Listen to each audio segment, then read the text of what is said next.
Next time on Shanny Ball Z.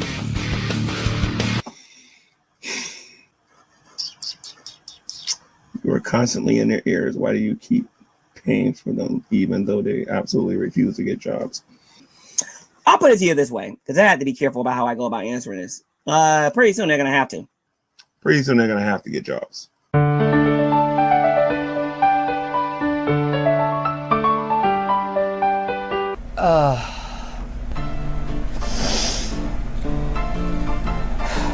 I turned on YouTube, I shouldn't have, and saw a G-Man video, and it had my face on it, and it was a picture of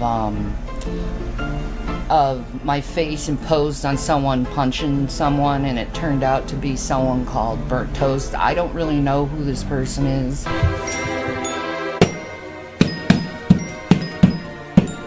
That's some bullshit. I just want to go and apologize to Burnt Toast and tell Burnt Toast that I never agreed to that picture. I would never condone a picture like that. I don't condone violence.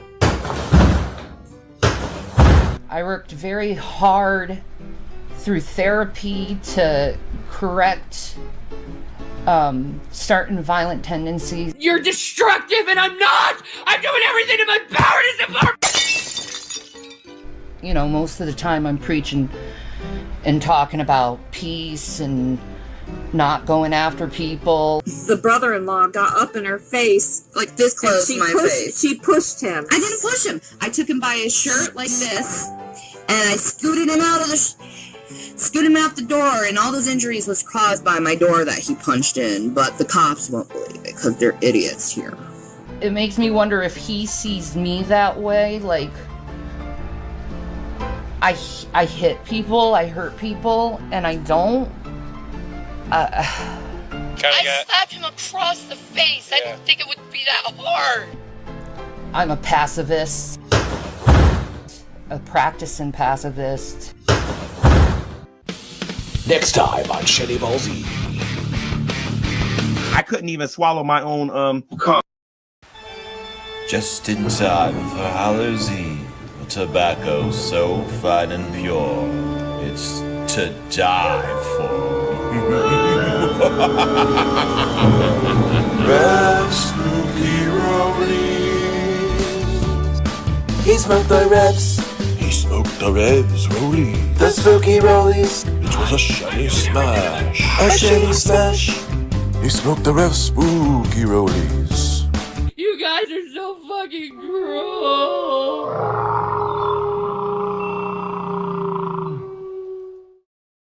And that was it. She can't explain that away. Hey guys, what's up? There we go. Turn that back on. I had to go download some new music because I kept getting pinged for copyright, and it would make my videos on my streams non-eligible for monetization. And you know me, I'm greedy bitch. You gotta have that money. That's why I have my donation links. Oh, how am I feeling? I woke up at like 12:30 because I stayed up till like 4:30 in the morning. I had to work last night, so, and it was crazy last night because we had this big football game and everything, and yeah. But it looks like only the cats are talking this morning. Or this afternoon, I should say. Looks like only the cats are talking this morning. So, that's good. So, hello, no one really matters but cats, and 9 Lives Alley Cat. Now, someone had told me that William left a comment somewhere and it got deleted. I don't have a screenshot of it, and I don't know where to find it, so... But even if William said something, it's like he's reacting to what Shanny's saying. So yeah,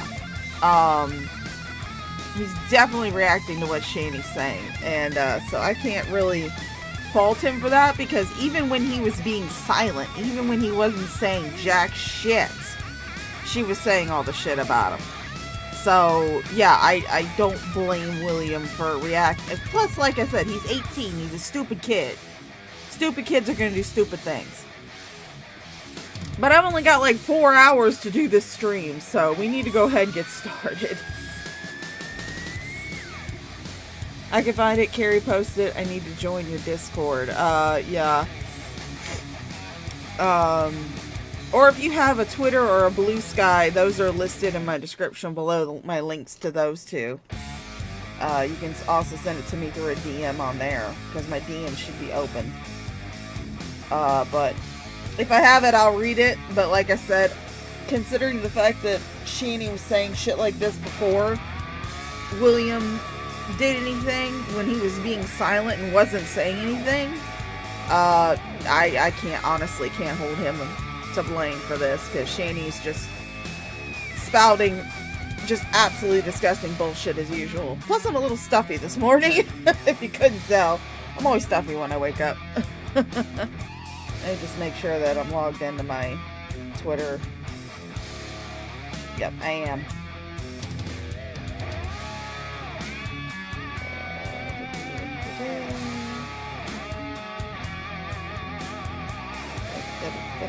So yeah, that should be, there we go. So my Twitter's open, my Blue Sky's open. You guys want to send that screenshot over, that'd be great, because I honestly don't follow Carrie's. I don't look at Carrie's shit, so unless someone posts it in my Discord, I don't see it. So, but we're gonna get started, because like I said, I only have like 4 hours to get this done before I have to go do something in World of Warcraft. Got an event with my guild going on, so I gotta go play with friends. But let's get started. We're gonna start with the one from the second. It says, "This is Ron." So Ron, guys. And let me know if the music's up too loud, okay? Because, like I said, I had to go download a whole bunch of new music.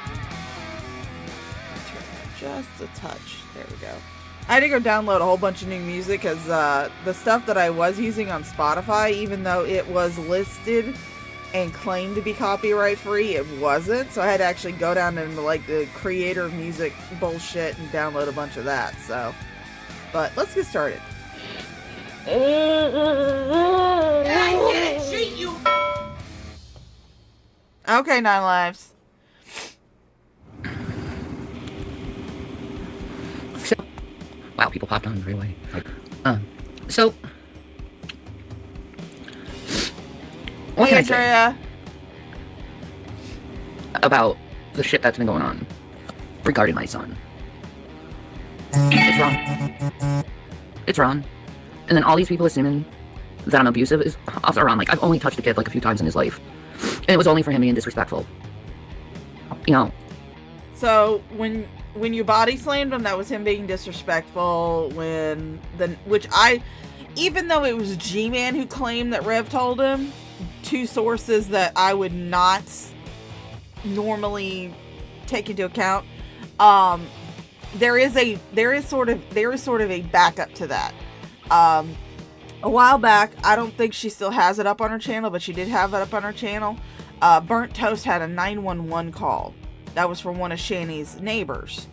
And the neighbor described the sounds coming from the apartment as screaming, crying, begging, and thumping sounds. And Jason wasn't in the apartment at the time. So that does lead credence to Shani body slamming her fucking kids, which, as viewed from how hard she punched that punching bag, I would not doubt that she would be able to do. So I guess that was just, him being disrespectful to you, huh? You body slamming him? And it wasn't anything bad. It was like a slap or something. God damn it, Shani, can you turn off your notifications? If you're gonna use your phone to stream, put your phone on vibrate. Mute the notifications. It's annoying as fuck. In fact, that reminds me, I need to do that myself. But to make it seem that I'm abusive is minimizing abuse and what actual abuse is. Because I love my son. I'll always love him. There's nothing anyone can do to stop me from loving my own child. I'm gonna turn the chat off because I want people to listen. No, you just don't want any pushback. That's your problem. You want your little hug box where you can say whatever you want and nobody can bring up anything else in response to that. That's what you want. It's not that you want people to listen. You just want to talk, hear your own voice, and not have anybody dissenting against you. You gotta have that hug box. And your hair looks like shit. Let's see. I wish you could do it in here. You can turn the chat off here, but you really can't. They keep improving the controls on it, so. Wait, I can turn it off from here. There we go. There we go. Don't worry, guys. I will not be turning off my chat. So, I've been doing what I'm supposed to do. You know, we've been looking for jobs. We've been doing everything we can to help support ourselves. You know, I'm taking my medications the way they should be taken. So is that you admitting that before you were abusing them? That you weren't taking them the way that they should be taken? That you were just shotgunning the entire pill bottle when you got it? And then you would be bitchy throughout the rest of the month because you didn't have your medications? Have you stopped taking Jason's medications? Because we all know that you take Jason's. You two take each other's meds. All the fucking time. And before Shani says, I can't be a drug addict, they're prescribed. No, you absolutely can be a drug addict to prescription medications. In fact, they're actually one of the most common types of drugs that you can get addicted to. Is prescription medications. Especially like, you know, the really bad ones like opioids and painkillers stuff. People get addicted to that shit all the fucking time. It's not that uncommon. Like, I know I'm never going to improve with my arthritis. That's the prognosis, is it's just going to get... Oh, that's weird. Should have my DMs open on Twitter. But, sorry. Oh, weekly groceries. Nice. It works in time. So there's that. So, in all honesty, there's nothing really I can do to help myself other than just get by day by day. You know, a lot of people in the audience are saying stop talking about him. How about you stop talking about this subject and bringing it up all the time? If you truly want someone to stop talking about something, why do you keep bringing it up all the time? There's that. You know, there's the stressors of constantly being harassed by people. These people say, we don't like you, we want nothing to do with you, you're trash. But you're still commenting on my channel. If you really, truly wanted nothing to do with me, you wouldn't say anything to me. You would... Okay, 9 Lives, I just messaged you on Discord, because apparently we did have a Discord, back and forth going, so you can just send that to me over in my Discord, and I'll read it. Don't watch about me obsessively. You want to be watching reaction channels about what I'm saying. If you truly, truly gave a shit about my son. No, Shani, most of the people on here are trying to keep him from talking to you because you're abusive, narcissistic fucking bitch. That's why most people are telling him, don't talk to your mom. It's not because it's like, oh my god, we had this thing against parents talking to their kids, you know? I talk to my mom all the fucking time. I would have talked to her this morning, but by the time I rolled out of bed, she was already gone to play pool. And I'll see her when she gets home this evening. But people are telling him not to, and you're sitting there saying, don't watch reaction channels. Why? Because we take your own words and throw them back in your face? And I will say, I'm not the biggest fucking reaction channel by far. I don't think I ever will be. Not enough people know about me, but, I'll have to re-download Discord, but I'll get it to you. Oh, okay. Okay. Alright, Alley Cat. But yeah, I just messaged you on Discord. So at least we do have a Discord DM back and forth going. It's every day a comment. Every day. A painful fucking comment. Okay? If I'm so abusive, then why are you guys the ones doing all the damage and hurting people? Why are you the guys going in the middle of personal relationships and breaking them up? And telling children to parents not to have contact? Okay? Because it's not a bad thing when a child decides that their parent is not worth the trauma, and the mental anguish to deal with. There's nothing wrong with that. If you truly cared about the subject, if you truly didn't want it to be mentioned, which I know it's bullshit. Stop talking about William. You stop talking about William. I'll be talking about him for as long as I want to. I'll be talking about him for as long as you keep bringing him up. Mother, I can talk about William if I want to. He came. Okay, just because you squeezed his ass through your nasty ass cooter does not mean that you have every single right to come on the internet and trash talk him. That's not what labor is. Children are not accessories. Children are not your property. Just because you squeezed him out of your nasty ass snatch does not mean that you own him. Came out of my body. I pushed him out of my body. Get that straight, motherfucker. I created him. No, God created him, you fucking bitch. According to you, the uber Christian, God created him. You were simply the vessel that brought him into the world. You should be saying that instead of saying, I created him. What are you, God now? Well, of course. Yeah, you are. You're God of your own fucking religion. Okay? There's something going on within culture where this disrespect to parents is abundant. And it needs to stop. Because you're literally hurting the people that created you. You ungrateful pieces of shit. And I'm not talking to just my son. I'm talking about this culture of these fucking teenagers going around doing this no contacting with their parents. No. Once a teenager turns 18, they are no way obligated to keep in contact with their parents. None. Again, children are not property, Shani. I didn't realize you were so big into slavery. Oh, they'll want contact when they need money. Yeah, they'll need contact when they need money or shelter or something. Yep.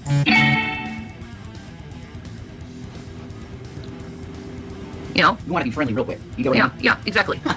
Exactly. The kid always goes back to their parent at the end of the day, so why not respect your parents now instead of doing something so painful and hurtful to them? Why don't you talk to your parents instead of going online and talking about them? Same could be said about you. Except for your parents cut off contact with you. That's the big difference. But you were so happy when you had all that money in Colorado to get online and shit all over and disrespect your parents. Why should you be held to a different standard? Why should William be held to a different standard than the example that you set? You set the example of disrespecting your parents. Not William. Not the reaction channels. You did. Because you would go online and just shit all over them, even after they died. You love nothing more than to drag your parents' dead corpses through the fucking mud. To dig them up and just drag them through the fucking mud. You set that precedent. You set that example. So, now you're being held to the same fucking standard. You became what you didn't like, Will. Yeah. You became everything you didn't like. Yeah. And you expect me to be silent about the issue. And all these other people want me to be silent on this issue because they really want to push this abuse fucking shit, which is bullshit. Totally. And William, you fucking know it's bullshit, especially coming from me. Mm-hmm. I have always tried to do my best for us to talk out our problems. Always. And I'm sorry, son, you are being incredibly ungrateful to a mother who did everything you ever asked her. Yeah, except for respect his privacy and not put his life on the internet. I don't have the clip downloaded. I know that Carrie played it on her stream, but I don't have the clip downloaded. And I don't know where to find it because every time I put in Shani laughs at child, it brings me up a whole bunch of bullshit. But you laughed at him when he was asking you not to put his life online. You laughed in his face. And he was crying by the end of it. He wanted his privacy. You did not respect his privacy. You didn't give him his privacy. And then on top of that, after he decided to threaten self-harm, you live streamed driving him to the goddamn hospital. I mean, Jesus fucking Christ, woman. You have never respected this kid's privacy or his desire for privacy. Even now, when he's not even living with you, you've never respected his fucking privacy. Except this one thing was to give up Jason and to give up my YouTube. So basically, William, you want me to give up my whole life for you to have a relationship with me? Can I ask? How is that respectful to your parents? Have you seen evidence that he actually said that about leaving me? No. Okay. But that's what's being said. I don't believe that. I need to see evidence that he actually said that. Because that just doesn't sound like something he said. No. That would be really crazy, Will, if that's the thing that came out of your mouth. Because literally... Oh, you did? Okay, let me pull it up. Let me open up Discord.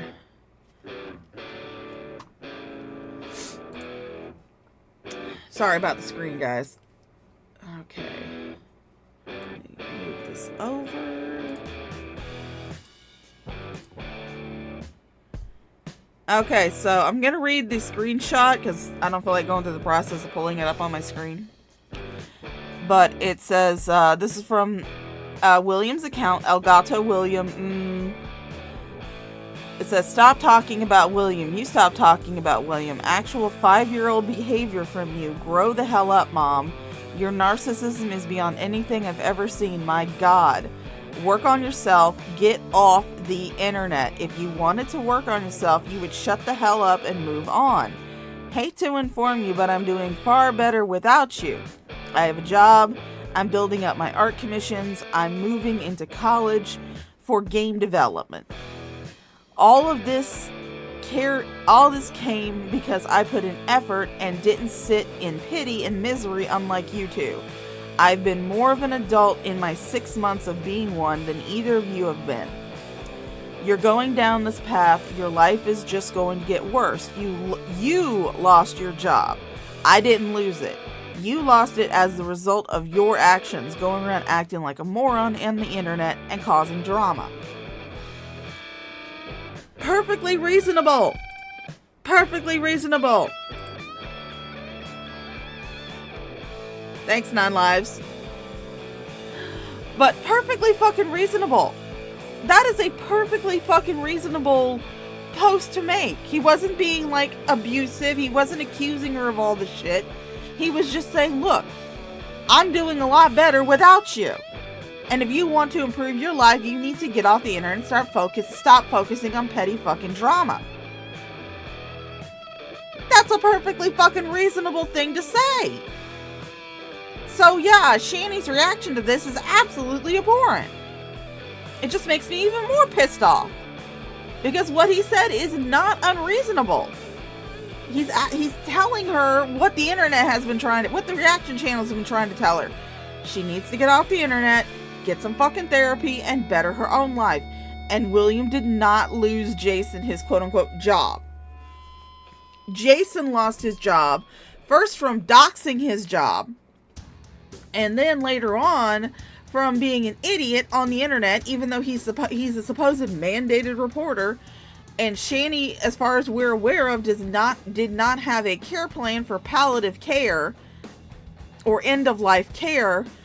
He was saying that if she was on death's door, he wouldn't call the ambulance because that's not what she wants. You're a caretaker, Jason. You're a caregiver, allegedly. Although I wouldn't call you a caregiver because I don't want you in the same vein that I used to work in. But you really screwed the pooch on that one. You let Shani get online for hours on end, screaming, crying, carrying on. And then, on top of that, you two went on a stream where you went on a multiple hour bender. Getting fucking plastered online. If I was your job, I would have fired your ass too. Calls or not. I've been like, shit, if this bitch can sit online for hours on end, screaming and crying and carrying on, and then her and her manlet boyfriend can afford to go on a fucking bender for hours on end, not even caring if there might be any type of interactions between what medication Shani might have dumped into her body that day and the alcohol that she was consuming, yeah, I would have fired your fucking ass too. I'd have been like, we don't need these two in our company. We don't need these two obviously don't need us. We don't need them. But Yeah, she really thought he'd come home and support her sorry ass. She isn't that much of a convincing liar. She may have convinced a 7-year-old that she was sick and pathetic, but it's clear she is a capable adult who would have worked. Yeah. I think the calls just brought attention to something they were already aware of. Yeah, more than likely. But, I mean, seeing that post from William, now I'm even more pissed off about these 2 streams that Shani did. Because she clearly had no reason to be doing these. Because what William said was perfectly fucking reasonable. Yeah, I'm fucked in the head, and you guys shouldn't have been under my roof, and I know that. And I tried to push your mom away because of that, but it didn't. She came anyway. I'm really sorry of the situation you were in, because I knew it would be bad, and alcoholic, and rage issues, and everything. I knew it would be bad. But you got what you got, and you were taken care of. And she's a good mom. And I was trying to save Jason's life at the same time. So, you are still proving that you would gladly choose a man having a baby carrot dick, choosing a man over the health and safety of your children. This does not do you any favors, Shani. It really doesn't. You could have left your kids with, if you were so gung-ho about helping Jason, which you didn't. I hate to tell you that, Shani, you didn't. You may have gotten him off the alcohol, but you gave him irreversible brain damage in the bargain. If you were so concerned about Jason's health and well-being, you could have left your kids with your parents. They would have taken care of those kids while you were dealing with whatever issues Jason had. But no, instead you decide to throw a massive tantrum on Christmas, get kicked out of your parents' house, and instead of using the money that Jason gave you to pay for a hotel that he told you was for a hotel, instead you use that money to drag your children across multiple state lines to show up at the doorstep of a person that you would only talk to online and that you were well aware of was a raging fucking alcoholic. You saying this does not do you any favors, Shani. Does not. You should have left your kids with your parents. Betty had said on multiple occasions that she would have taken care of those kids. But you decided not to. You made that choice. You put your kids in a dangerous situation just because you wanted to have Jason's tiny peen. Because I knew he was dying. I couldn't let that man die. What the fuck? This is your kid, Shannon. I'm just some goddamn dude on YouTube. That's crazy. Yeah. That's crazy. Yeah, well... It's your kids or me, it's obviously gonna be your kids. Come on. I knew they'd be fine. They're alive. You survived it. Oh my fucking God. You're alive. You survived your mom. Why are you holding your mom? Why did you drag your mother through the fucking mud? You survived. You're alive. Why did you drag your mother through the mud? Why'd you constantly talk about your mother, Shani? Why'd you bring her down? You're alive. You survived. You survived whatever abuse that woman put you through, apparently. Allegedly. Because again, it's a she said type of situation. And honestly, out of the 2 she's involved, I'm gonna believe Betty over Shani. But you survived. So why did you constantly feel the need to bash your mother online? Huh? Why? It is so crazy how William isn't even really saying anything. He hasn't really said anything. Even in those 2 streams he did on Stacy's Drunken Podcast, he didn't really get to say anything. He never really got to bring up the hard questions or anything like that. But yet, you're holding him to a higher standard than the example that you set. He could have easily done like you did with your mother. Come online, started saying all this shit. He could have came out, and honestly, I think most people would have believed him, given how Shani is. But, you survived.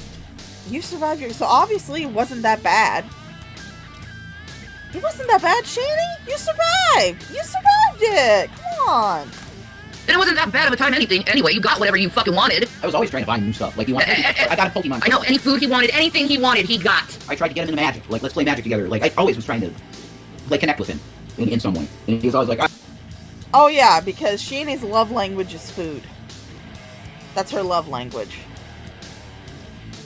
Shani doesn't have any foster care or CPS Sandy. Yeah, she doesn't.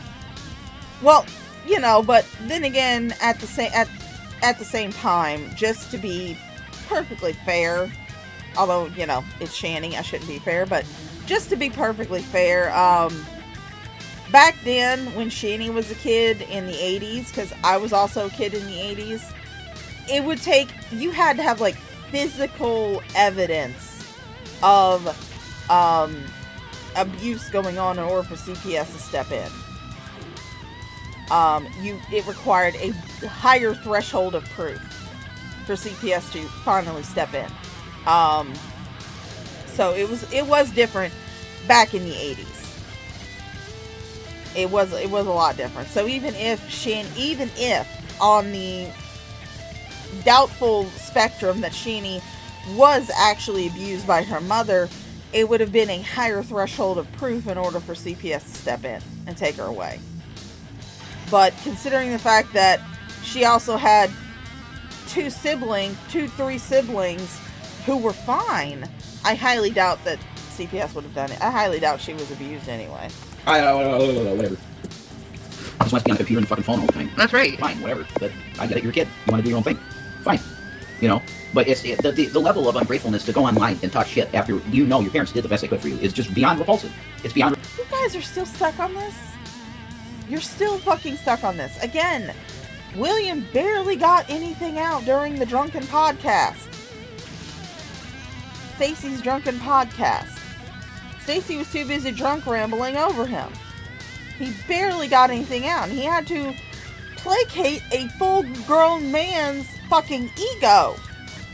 And it's sad that he so easily slipped into that role because it shows that he is so used to placating Shani's ego. Fucking hell. Unrepulsive, and I'm still going to ask him, who paid you? Did you take any oaths recently? Because this picture is not you. It's not the kid that I've known all these years. You turned into them. You turned into them. So my question is, who the fuck have you been hanging out with? That's my question. What made you change so much? You're constantly in that VR chat. Who are you talking to? Yeah, who are you talking to? And why haven't you? None of your fucking business. Even if he wasn't 18, it wouldn't be any of your goddamn business because you have zero parental rights over him. Even before, when he was in CPS custody, you were not his guardian. You had no parental rights over him. It is none of your fucking business who he's talking to anymore. That's the business of his foster mother. That's it. That's the only person who should be concerned about who he's talking to. The only reason that you're concerned is because you're afraid of what he might tell people. That's the only reason you're concerned. Who contacted me yet? You have to change first. I'm not going to change. What the fuck is that? I'm not going to change. Your child is trying to control your life. I know. And I'm not going to let him control my life like I won't let any other fucking man control my life. Right. I've done that already. I'm not doing it again, William. Even if it's you. No, I can see behaviors that I would have done with my mother. Because your situation is, of course, completely different. It's manipulative. Well, I'm saying I was an only child. And there were a couple times that there were guys that were interested in my mom. And I deliberately was mean to those people to keep them away. Yeah, that's manipulative. Not normal. No. That is wanting to control your mother. And that's fucked. That's not normal. No, it's manipulative. And I'm going to call it out, William, if you want to look like the bad good guy or not. What you are doing is manipulative. NPD move. He told... Don't you even fucking talk about NPD when you're sitting right next to the queen of fucking NPD. No. No. It is. It's narcissistic as fuck. Mm-hmm. Turning our kids into a bunch of little narcissists. You know? I'm not going to fight you. I'm really not. But I'm certainly going to say how I feel. He should talk to you. And this is ridiculous. I feel like I don't want to talk to anyone. That I want to isolate. Good. Isolate. Okay? That's how you made me feel.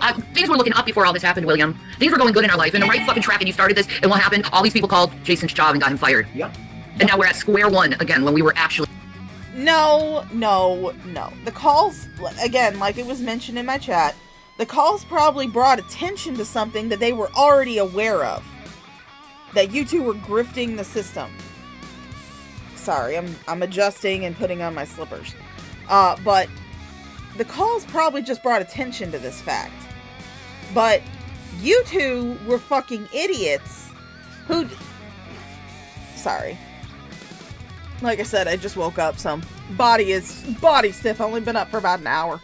But I'm old and fat. But, the calls probably just brought attention to something that they were already aware of. Because you two were fucking morons who would constantly go online for hours on end doing streams for 8-9 hours. And towards the end of it, it was all Sheeny just having a crash out because her son didn't want to talk to her anymore. That's it. That's all he just didn't want to talk to her anymore. And she decided to have this massive fucking crash out because she was wanting him, the minute he turned 18, she was hoping that he would come home, run home to his mommy, and then support her sorry ass.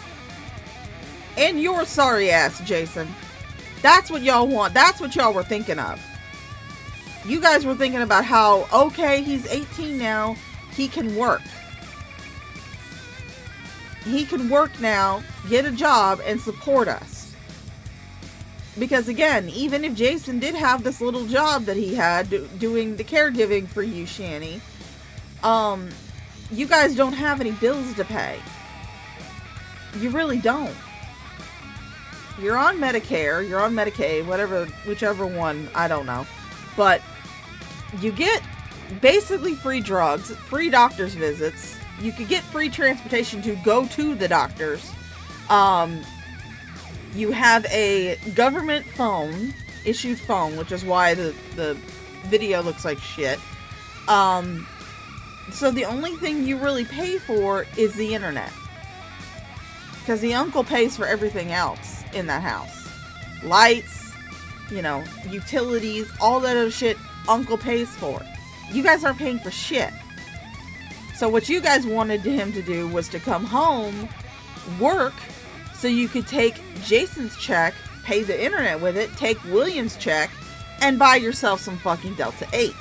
Because you're obsessed with it. You two have talked about ad nauseum how much you loved Colorado because you could smoke legal weed. And that's what you wanted. You wanted weed. You wanted diet weed. Actually getting somewhere. You really were. Hey, Vonnie B. Von Beardo. Because I could have transferred with that company anywhere. But fucking, he wrecked something that was so good. Mm-hmm. He doesn't understand, I don't think, how bad what he did was. No, and then we've had a bunch of police come to our house and social workers coming to our house. I told you how I felt about my boss. She was absolutely incredible person. Very Christian-oriented type person. That we needed meds, she would go in the car and get the meds and take them to me at the house here. She was an amazing boss. You cocksuckers, after that kid did what he did, over 1,000 calls to my job. And that was it. She can't explain that away to the parent company. She can't just explain this shit away. It's 1,000 calls. You caused that, William. You. That interview... No, you did. I can guarantee that those thousands of calls to your company had nothing to do with whatever William managed to squeak out during Stacy's Drunken Podcast. I bet it had to do with the fact that Shani was streaming for 9+ hours a day, screaming, crying, crashing out, and you were sitting there saying, no, I'm not going to get her help. I'm not going to get her help. I'm not going to call the ambulance. I'm not going to make her get off. I'm not going to do this. I'm not going to do that. Even though you're supposed to be her caregiver. Not her. Yes, sometimes a caregiver needs to step in and be like, no, you're not going to do that. I was an at-home caregiver for an elderly man. Luckily, he wasn't as wild as Shani. But if he had suddenly decided, hey, I want to go out and walk around even though I can barely walk. Should I have let him do that and just said, well, that's what he wants to do? Should I have taken him to a bar and got him a beer if he asked for it? No. No. It's not what a caregiver does, Jason. You have no idea what a caregiver does. Oh my God. You got a bunch of people that you hadn't heard about this or some shit, and you blew it into not just 500 people, but over 1,000 people. Yeah, all because You didn't want to pay for a fucking Wendy's meal. This is how this all started, because you didn't want to pay for your Wendy's meal, and you started shit with your foster mother, your brother, and everyone in that household, and then you decided to start shit with me. Because he didn't want to talk to you. William was not responding to anything. He was not saying anything until you got online and started bitching at him for not wanting to talk to you anymore. That's what started this. That whole thing with the Wendy's meal and starting shit with his foster mother, nobody would have known about that. Nobody would have known about that until you came online and started talking about it. Because you couldn't keep your fat fucking mouth shut. You couldn't accept the fact that your 18-year-old child wasn't going to come running home to mommy and support and financially support mommy. You couldn't handle that. The narcissist in you could not handle that. And again, everything, this whole situation, you have not even for 1 second considered how William might feel. Not for one goddamn second. Everything is about Shanny, Shanny, Shanny, Shanny, Shanny. It's not about opening a communication with your son. Not to mention the fact that before William even started really talking, you were saying some very nasty shit about him online. And while I will not agree with him going to Stacy's Drunken Podcast to air his grievances, he should have done that on his own channel. And I would have put it up if he had like put out a video or something talking about it, being able to get his own voice out. I would have linked it in my community tab. But you expected him to just sit back and take it? That's what you expected your parents to do. You want to control the narrative. That's your issue. Your issue is not with William not want to talk to you or anything. Your issue is you want to control the narrative. And you can't with him because he's not in your... You cannot control what he's saying right now. And hopefully never.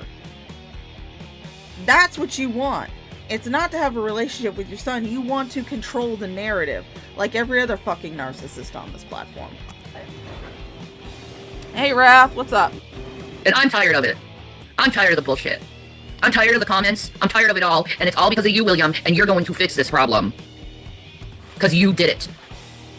You caused a hell of a lot of shit in our lives and destroyed a lot of good things that were going on in our lives. You did it. Because you got butthurt that I called you out for being a liar and lying to me. And you can't even face your own mother and face the... You didn't have to do that online, Shanny. This is what is honestly really telling me that your contact with the foster mother and and even your own kids in foster care isn't as deep as you like to make it believed. Because a normal person, someone who genuinely feels concern for their kids and isn't just trying to have one up on them in order to control the narrative that he might spin. If she had been sent those messages, she would have contacted the foster mother and been like, hey, I'm a little concerned. This is what William sent me. Is it true, or is he just trying to start some shit? You have zero parental responsibilities over either one of your kids. That parental responsibility rests with the foster mother. So you have zero say. Zero. The own truth of you lying, but instead you go to people online and talk shit about me behind my fucking back because you knew I knew you were lying, and you're still fucking lying your ass off, and you're never gonna get anywhere in life by lying your ass off, motherfucker. Never. Amen. Amen.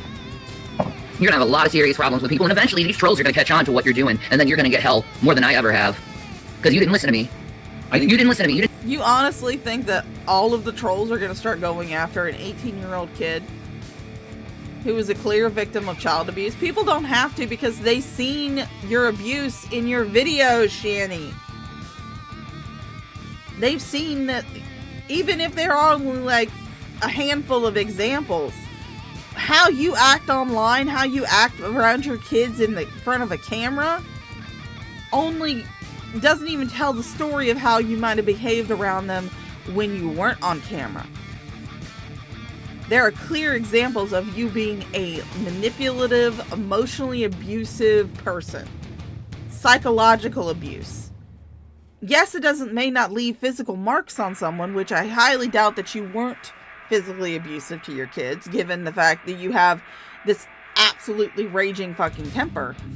But if what we saw on the internet was bad enough, can you just imagine how she was when she wasn't on camera with her kids? And don't forget, Burnt Toast still has this video up on her channel. I don't know the exact link to it, but she does. Where Shani was on a stream bitching and crying to a bunch of people, and I believe it was Zach that came in the room. It was the youngest boy, the autistic boy. He came into the room. She muted herself, but she did not turn off the camera. And people lip read what she was saying. They read her lips. And paraphrasing, she basically called him a fucking brat, told him to get out, and if he didn't shut the goddamn doors, she was going to beat his fucking ass. Now, if that's how she was talking to him when she was actually on camera, how the fuck was she? And I honestly don't think she realized she was on camera at the time.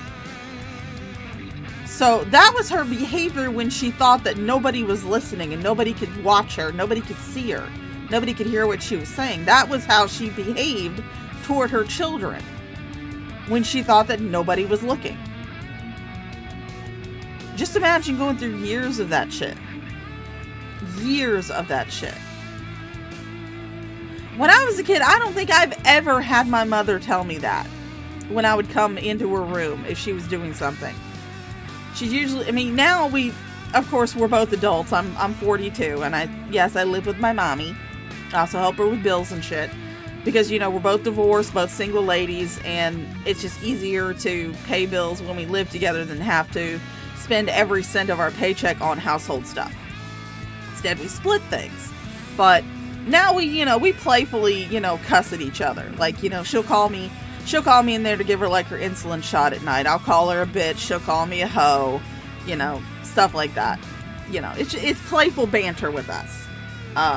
Because that's just the relationship that we have now. We're less like mother and daughter and more like roommates now. But my mother, when I was a kid, when she was actually raising me, I cannot remember a time that she called me a fucking brat and told me to get out, shut the door, or she was going to beat my fucking ass if I came in to her room while she was doing something. Hell, story time with Shaw. There was actually this one time where me and my brother, we were both in high school, so we already knew all about the birds and the bees. Me and my brother were home, and we started and we lived in a trailer with very thin walls. We started hearing them having adult times through the wall because their room was right next to the living room and they shared a wall with the living room. Me and my brother were in the living room. We started calling commentary through the living room wall. We were both just sitting there like making like, give it up, you pot-bellied stallion, things like that. And we just started calling commentary through the wall. And you just hear them start laughing, just bust out laughing.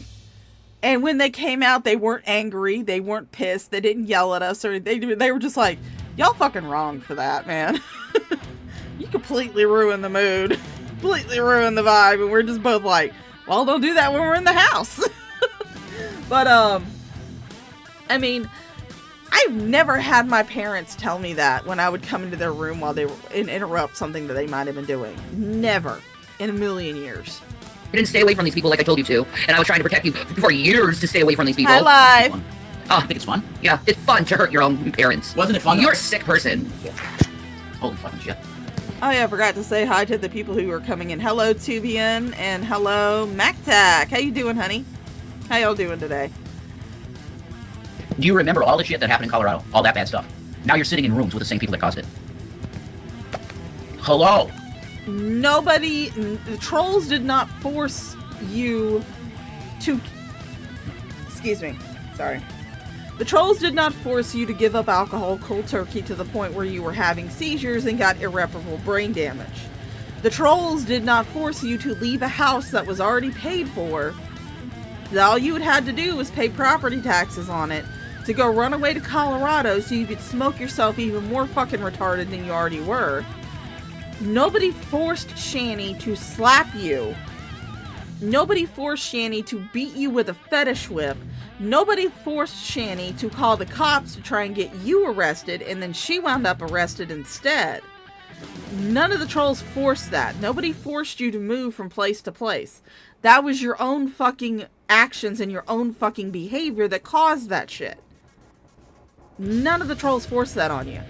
Not a single one of them. That was all you. No troll forced you to let Shani fire your financial advisor, sell all your stocks, and then spend the money till you were in destitution. None of the trolls forced that upon you. That was all your actions. All we did was fucking laugh. Is this working at all? The people that ruined your existence in Colorado, we were a happy family in the habitat. I was taking you to school with your brother and everything, and it was a happy family. They ruined that, and now you're hanging out. Oh, was one of the times when you were completely blasted out of your fucking mind and you wound up rear-ending a car with a child in it in a parking lot? Because I remember that. That was disturbing as fuck. Because whatever you were on, it was definitely stronger than weed. Definitely. Weed does not make you act like that. You were definitely on something a lot stronger than fucking weed. You were completely blasted out of your fucking mind, high as a goddamn kite on whatever you had taken, driving down the road recklessly, and then you rear-ended a parked car with a child in the back of it. Oh my god. Hey, Amanda Page. Hello, Jane. How you doing? Hello, Base Department. How y'all doing? Why? You owe her that answer. And you owe me a huge apology as well. I'm just some dude that was there to put a fucking roof over your head for a while. That's all I am. This is your biological mother. She deserves answers as to what the fuck's going on with you. And you're being No, she doesn't, Jason. Just because you have mommy issues because your mother never cut the apron strings and coddled you her entire life, that does not mean that William is obligated to maintain a communicable relationship with his mother. Again, just because she squeezed him out of her nasty ass gray snatch does not mean that he is obligated to maintain any type of relationship with her.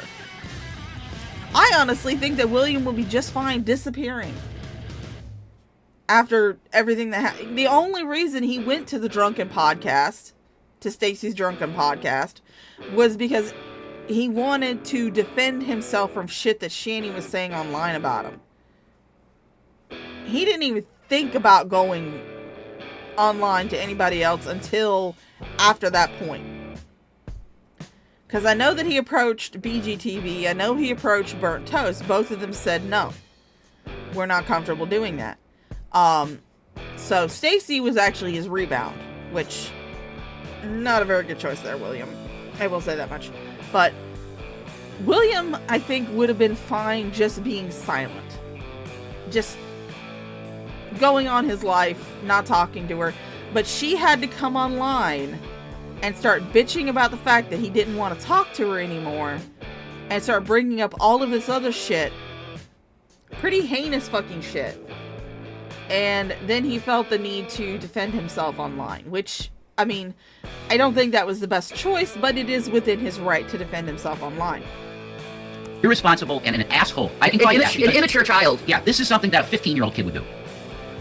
Or some 6-year-old. Yeah, I'm not going to talk to my mommy and daddy because I'm mad at them. You're being a child. Because I got caught lying. That's right. I got caught for a fucking Wendy's meal, William.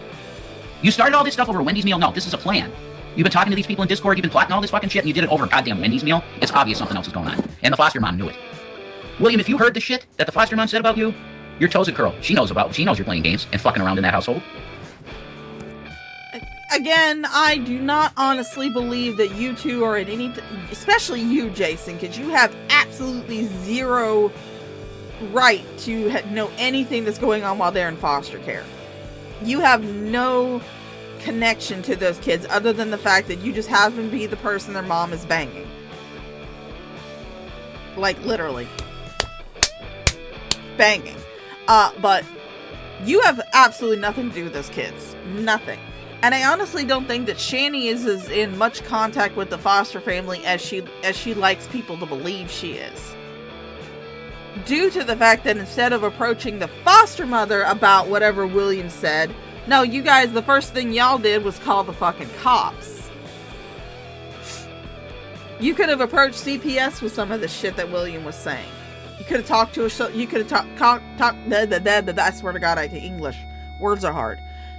You could have talked to the caseworker about it. But no, your first move was to call the cops and do a wellness check. That was your first fucking move. So that right there leads me to believe that you guys are definitely not as in much contact with the foster family as you would like other people to believe.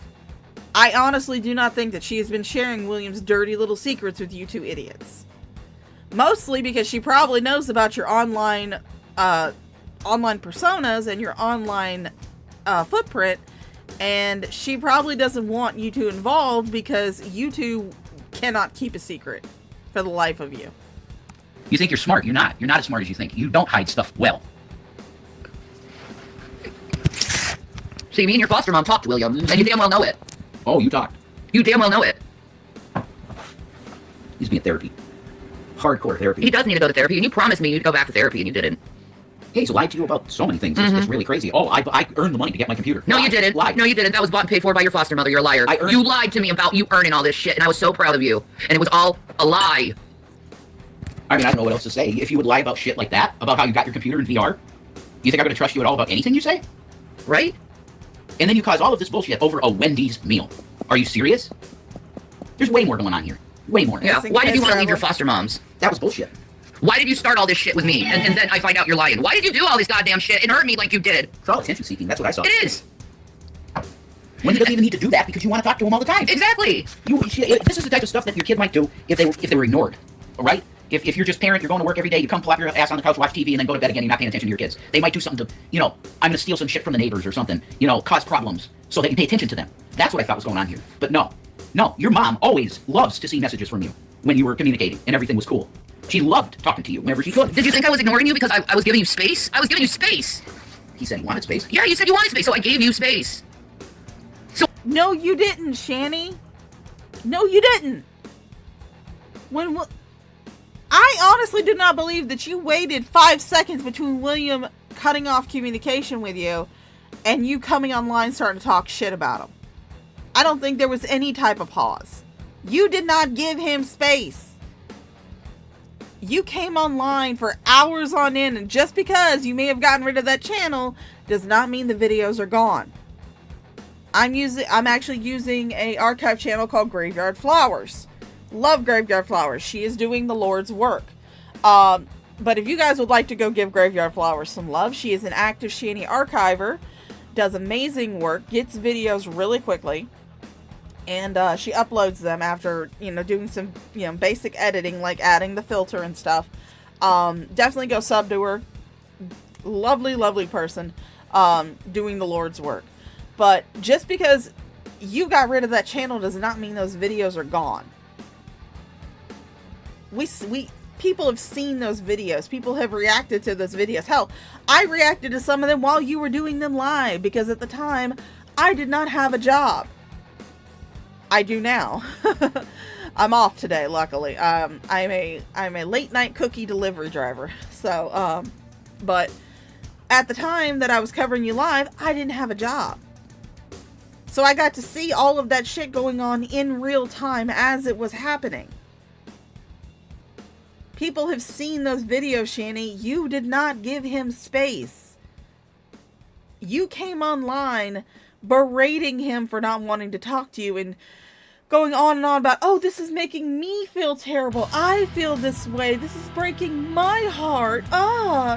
Again, narcissistic behavior. Everything is about you.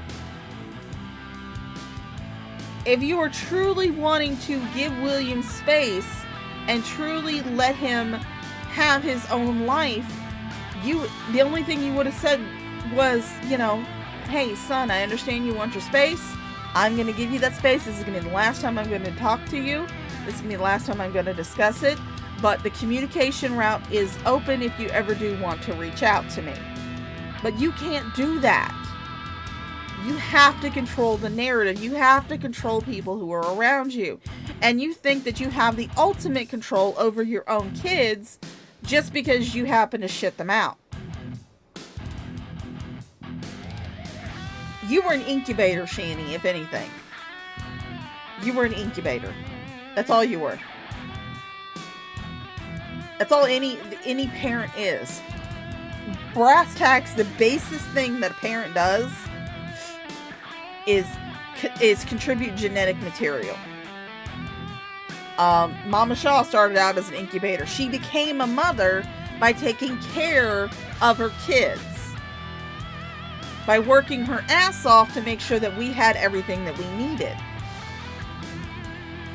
to making sure that we had a relationship with her, that she was not abusive, even though Mama Shaw would do things called that she would do her favorite move on us when we were kids. And like I said, this was the 80s, completely different time, completely different acceptability as far as parenting goes. I rarely ever got spanked. I will say that much. I rarely ever got spanked because, you know, I wasn't a terrible child. But she liked to do these little things called brain dusters. And how she did it was, you know how kids get when they get into the cereal aisle. They scream, they cry, they want the sugary cereal. But we couldn't always afford to get the sweet, sugary, you know, name brand cereal. So we'd always get like the bag shit at the bottom of the shelf. But if we would like, you know, be throwing a temper tantrum in this grocery store, what my mom would do, and again, this is the 80s now. I was born in 1982, so this is like the 80s, maybe early 90s. Parenting was a lot different back then. What she would do is she would leave us in the aisle. She would walk around, come up the aisle behind us, and then make a loop, basically. So where she was coming up behind us. And usually at this point we would notice that she wasn't with us, and we would be like going, Mom, where are you, Mom? And she would come up behind us, and then she would just smack us on the back of the head. And she called those brain dusters. Because she was just like, look, you guys are acting terrible. I need to knock the dust off your brain. But Mama Shaw became a parent because she took care of us. But she started out as an incubator. Growing, you know, incubating us, growing us. Just because she shit us out did not mean that she had any type of, you know, ownership over us. Yes, she was responsible for raising us, but she didn't own us.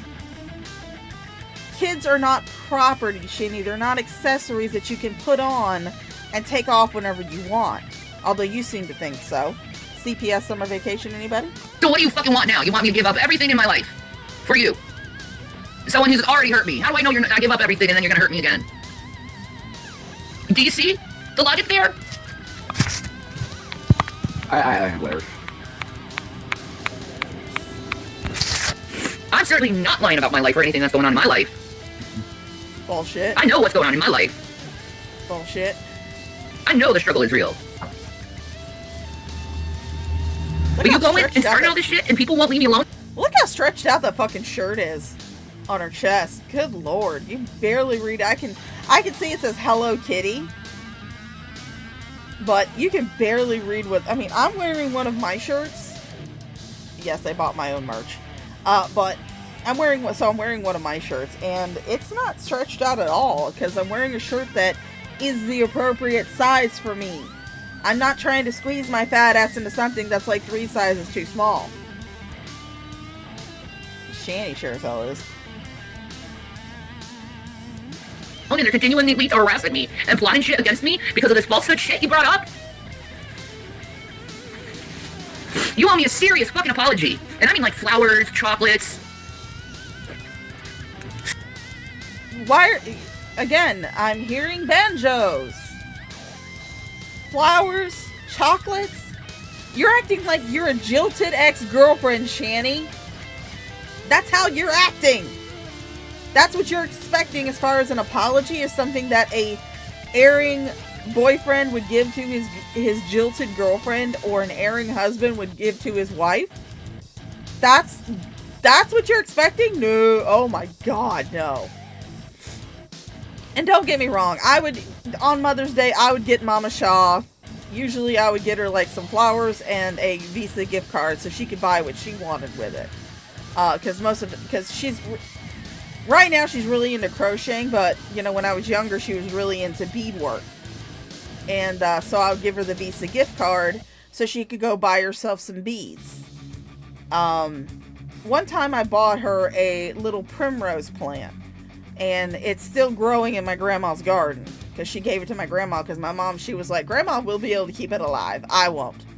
But, because I told her, I said, the one thing that always made me sad was any like Mother's Day bouquet of flowers that I would buy for her would die. And so I bought her the primrose plant. Because then she could have pretty pink primroses all year round. Or whenever they were in season, they would come back every year. And she loved it. She thought the idea was wonderful. Like I said, she gave it to my grandma to put in her garden, because my grandma, owns her house, is never going to be moving from the house, and she has a pretty good garden plot going on. So, but that primrose is still in my grandma's yard, years later. But you're expecting him to come, are you also expecting a candlelight dinner? Him to take you out to a candlelight dinner at a fancy restaurant? Is that what you're expecting, Shandy? Because I am certainly thinking that you're wanting to recreate Deliverance in the Northeast. Stuffed animal type of fucking apology. A fucking big giant I am so sorry mom apology. A big public on your fucking channel apology. And then I want you to start going to therapy. And then I want to attend some therapy with you, so we can work these issues out in a proper setting. Not on YouTube where you brought it to. Just because I made a video You brought it to YouTube! You did! You brought it to YouTube, not William. William was more than content to just not talk to you anymore. But you had to bring it online. Brian, because you wouldn't talk to me. And I didn't even say... Yes! You were acting like a child! You were... Again... especially during those videos, and even now, Shani's obsession with William, her obsession, I don't think that she would have this strong of a reaction if her youngest child decided not to talk to her anymore. I honestly don't. She is obsessed with William. And I honestly think she has some sort of complex for him. Because every single time she talks about him, I hear fucking banjos. Oh, accidentally muted it. No, it's like he wants attention. That's what I really feel that in my gut, that most of this has to do with his want for attention. And I try to ignore all this shit. Yeah, me too. But it's hard to fucking ignore when it keeps coming at you every goddamn day, hundreds of fucking thousands of times a day. Then don't watch it. You sit there and claim that you don't watch reaction channels. You don't watch people who talk about you. William's not posting and commenting on shit every goddamn day. Ever since he went on the Stacy's Drunken podcast, I haven't seen him. I mean, true, I don't really follow his channel or anything like that, but I haven't seen him at all. He's barely said anything. And the things he has said is what people have been telling you for years. You just don't like it because it's coming from your son. Someone that you thought you had control over, but turns out you don't. In every platform you have. I said recently in one of my videos that this thing with Will is literally the hardest thing that I've ever had to deal with in my life in my heart. It's true. It's the hardest thing I've ever dealt with. It's true. Like, dealing with my mom's death was easier than this. The feelings of betrayal are so massive. And deep, yeah. Like, just a massive gash in the heart. And, like, I'm trying to stop the bleeding. It's like, this hurts so bad. I can't tell you, Shannon. Because I wanted to view that boy as my biological son. Same. That's how he is. He is yours. Exactly. He is yours. So, I was trying to make myself feel like he was my own son. What do you want from people who are mentally ill and sick? Because we're doing everything we can, being mentally ill and sick, to survive. Mm-hmm. And oh my god, the things that have happened to this household because of the shit you've done. Blown apart. The people who come over here and do fucking nasty shit to us, loosen the wheels on your car and take the fucking air out of your tires. They've done that? They've done that. They've stuck in boards in our fucking car wheels? Yeah, my God, that was unbelievable. I go... Oh, really? Oh, so we're back on the tire scam again, huh? Back on the tire scam again. They brought this back up. Oh my fucking God. Out there, and there's a board through my I had this Elantra. I had a Hyundai Elantra. I didn't tell anybody on the fucking internet at all what I had, but I'm sure you knew what I had because you're psychos. That you have people go out and take pictures of the people that you harass their cars and shit. I had a Hyundai Elantra, and I had to get rid of it because there's no way I was going to be getting that on the road anytime soon. So I needed money, and I got rid of it. I just did it. And you assholes, you got people everywhere. That's what's really scary. I don't know how you escape this fucking shit because you're everywhere.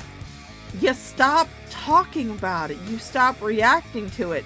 The only reason the Cyrex crew and the Cobes crew have even found you is because of the shit you were talking about on the internet.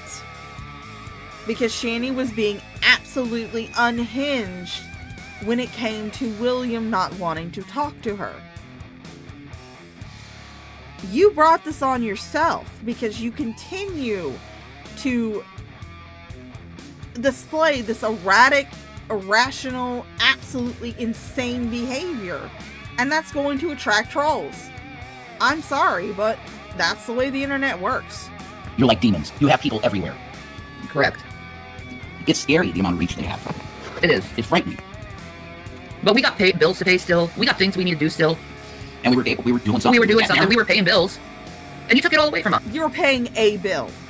A bill. One bill. The internet. That's it. Other than that, the government and the uncle was paying for every fucking thing else. That's it. Jason was not making enough at that little job where he was working like 30 hours a week. 15 hours a week. Which, I mean, I can't say much because, like I said, I've only been working in this new job for like a week or so they're still trying to figure out my schedule. But, I get between 17 to 25 hours a week. But on top of that, I get paid the base pay. I get paid for every delivery that I make because there is a delivery fee. So I get paid half of that. And then I also get paid all of the tips that come in, whether it be through the company that I work for or through DoorDash or Uber. If the customer uses DoorDash or Uber, if they put a tip down, I get 100% of that tip.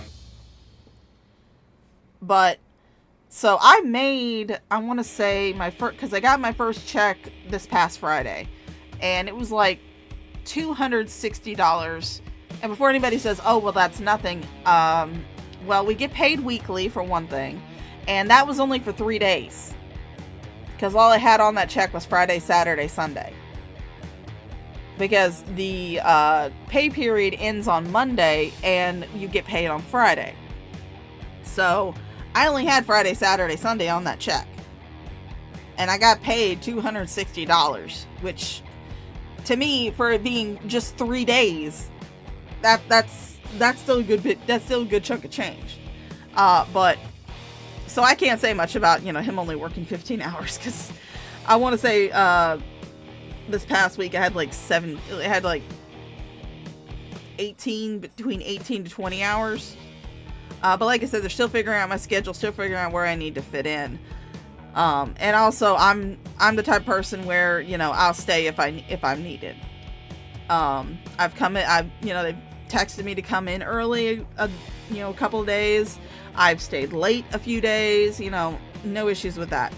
But Jason was not making enough to pay any type of substantial bills such as rent, such as utilities, things like that. He was not. There's no way he was making enough to pay that.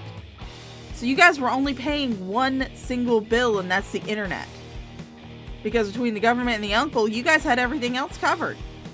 That's all you needed was just internet and drugs and food. Now you guys were just pissed that you lost your DoorDash fund. Blew it apart. How do you think I should view you, William, after you ruined our lives?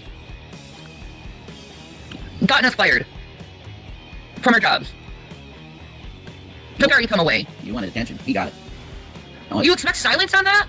After you hurt someone so bad? Why? Because you need to pull a narrative? You need to push a narrative? Is that what it is? Money. Fuck your narrative. This is real life, and you're fucking with your own parents. And God's going to judge you on it and punish you for it. Believe me, he is. Whoa. God will never let you get away with you disrespecting your parents. You know why? I did it. Yeah, I mean, Alley Cat, I could have went and spent all my money on DoorDash. I'm a fat ass fucking shit. I will say though that I have gotten DoorDash once with my paycheck that I've had, and that was because goddamn I wanted a pumpkin spice iced coffee so fucking bad. But because I'm a basic bitch, and losing the job that I had previously and being between jobs, I was missing basic bitch pumpkin spice season. So I was just like, I need fucking pumpkin spice in my life. Too, and I paid the penalty for it. And you should not have to pay the penalty. The same penalty I paid for. You should learn from your own mother's goddamn mistakes. Yeah, but He is. He's...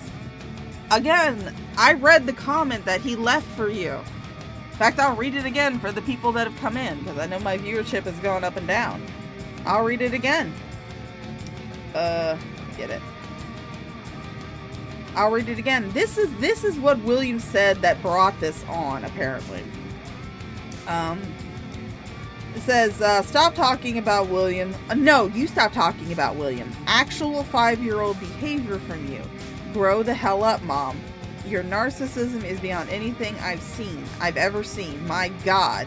Work on yourself. Get off the internet. If you wanted to work on yourself, you would shut the hell up and move on. I hate to inform you, but I'm doing far better without you. I have a job. I'm building up my art commissions. I'm moving into college for game development. All of this came because I put in effort and didn't sit in pity and misery unlike you two. I've been more of an adult in my 6 months of being one than either of you have been. You keep going down this path, your life is just going to get worse. You lost your quote-unquote job. I did not lose it. You lost it as a result of your actions. Going around acting like a moron on the internet and causing drama. Again, perfectly reasonable. A perfectly reasonable post. He's telling you how to better your lives. And he's telling you that no, it was not him that caused you to lose the job. Those thousands of calls probably just brought attention to something that the company was already aware of. Something that they already knew was going on, but they did not, that either did not have proof or they were having to go through certain channels in order to get things, set up and to get you out. But I don't think you having that bender on the internet when you two got fucking plastered helped anything. I don't think letting Shani go online for 8 to 9 hours at a time, multiple fucking times a day, screaming, crying, talking about how she wants to die, how she has nothing to live for, and Jason just sitting there like a knot on a dog's ass, I don't think that helped either. You two are the cause of your own misery, but you cannot accept that because you're both fucking narcissists.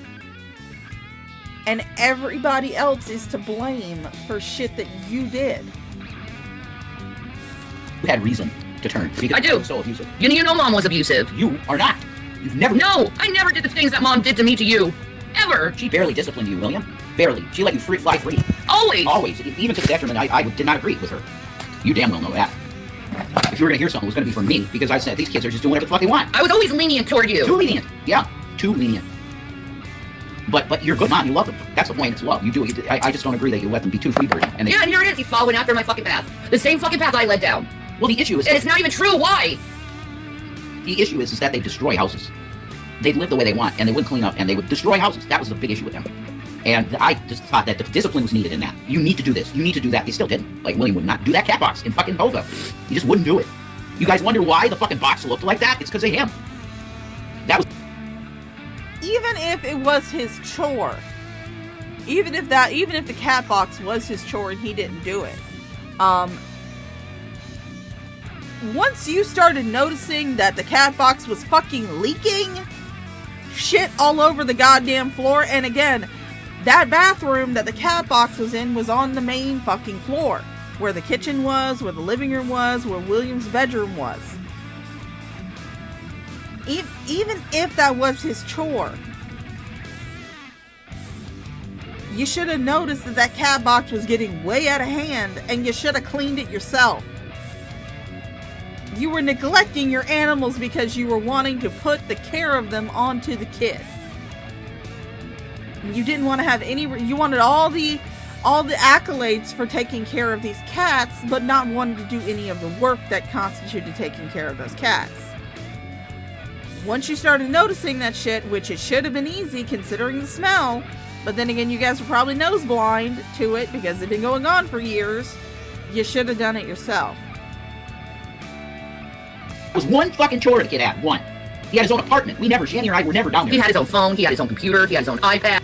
Oh, so what are you talking about? His own phone, his own iPad? Those kids didn't have shit. Those kids came to Pennsylvania with nothing. And there was nothing in those rooms. Nothing in those rooms. Absolutely fucking... William didn't even have a fucking frame for his goddamn bed. He had a mattress on the floor. And it was a nasty ass fucking mattress. And again, you're the fucking adult in the situation.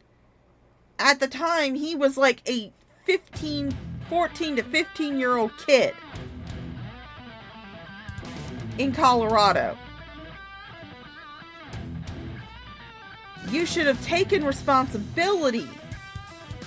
And and here's another thing. They probably didn't know how to clean up after themselves because their mother, who was supposed to be raising them, didn't bother to teach them how to housekeep.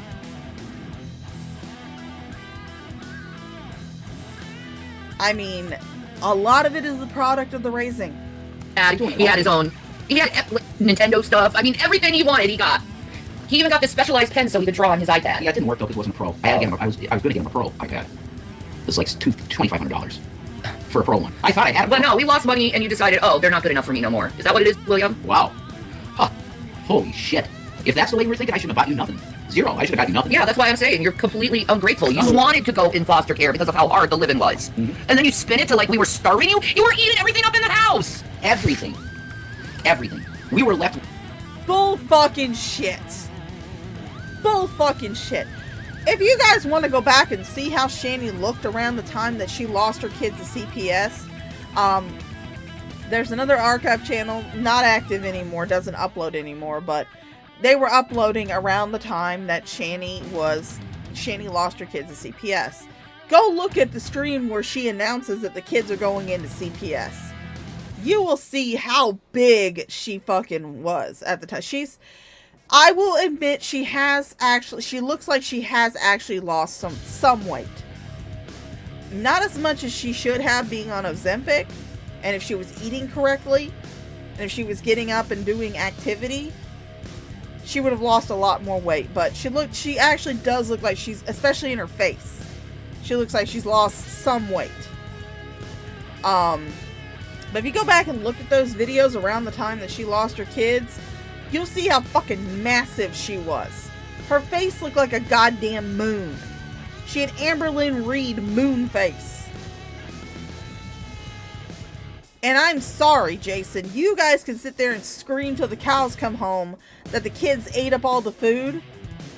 That's not true. Because in order for Shani to just maintain her weight that she was, let alone increase it like she clearly did, she would have had to have been eating between 4,000 to 6,000 calories, upwards to 8,000 calories a day. A fucking day. That's more than what a lot of people eat in a fucking week. In order for her just to maintain her weight. Well, I mean, in order to maintain it, she'd have to eat between 4,000 to 6,000. But in order to increase it, she'd have to eat upwards to 8,000, if not more, calories. A day. A fucking day.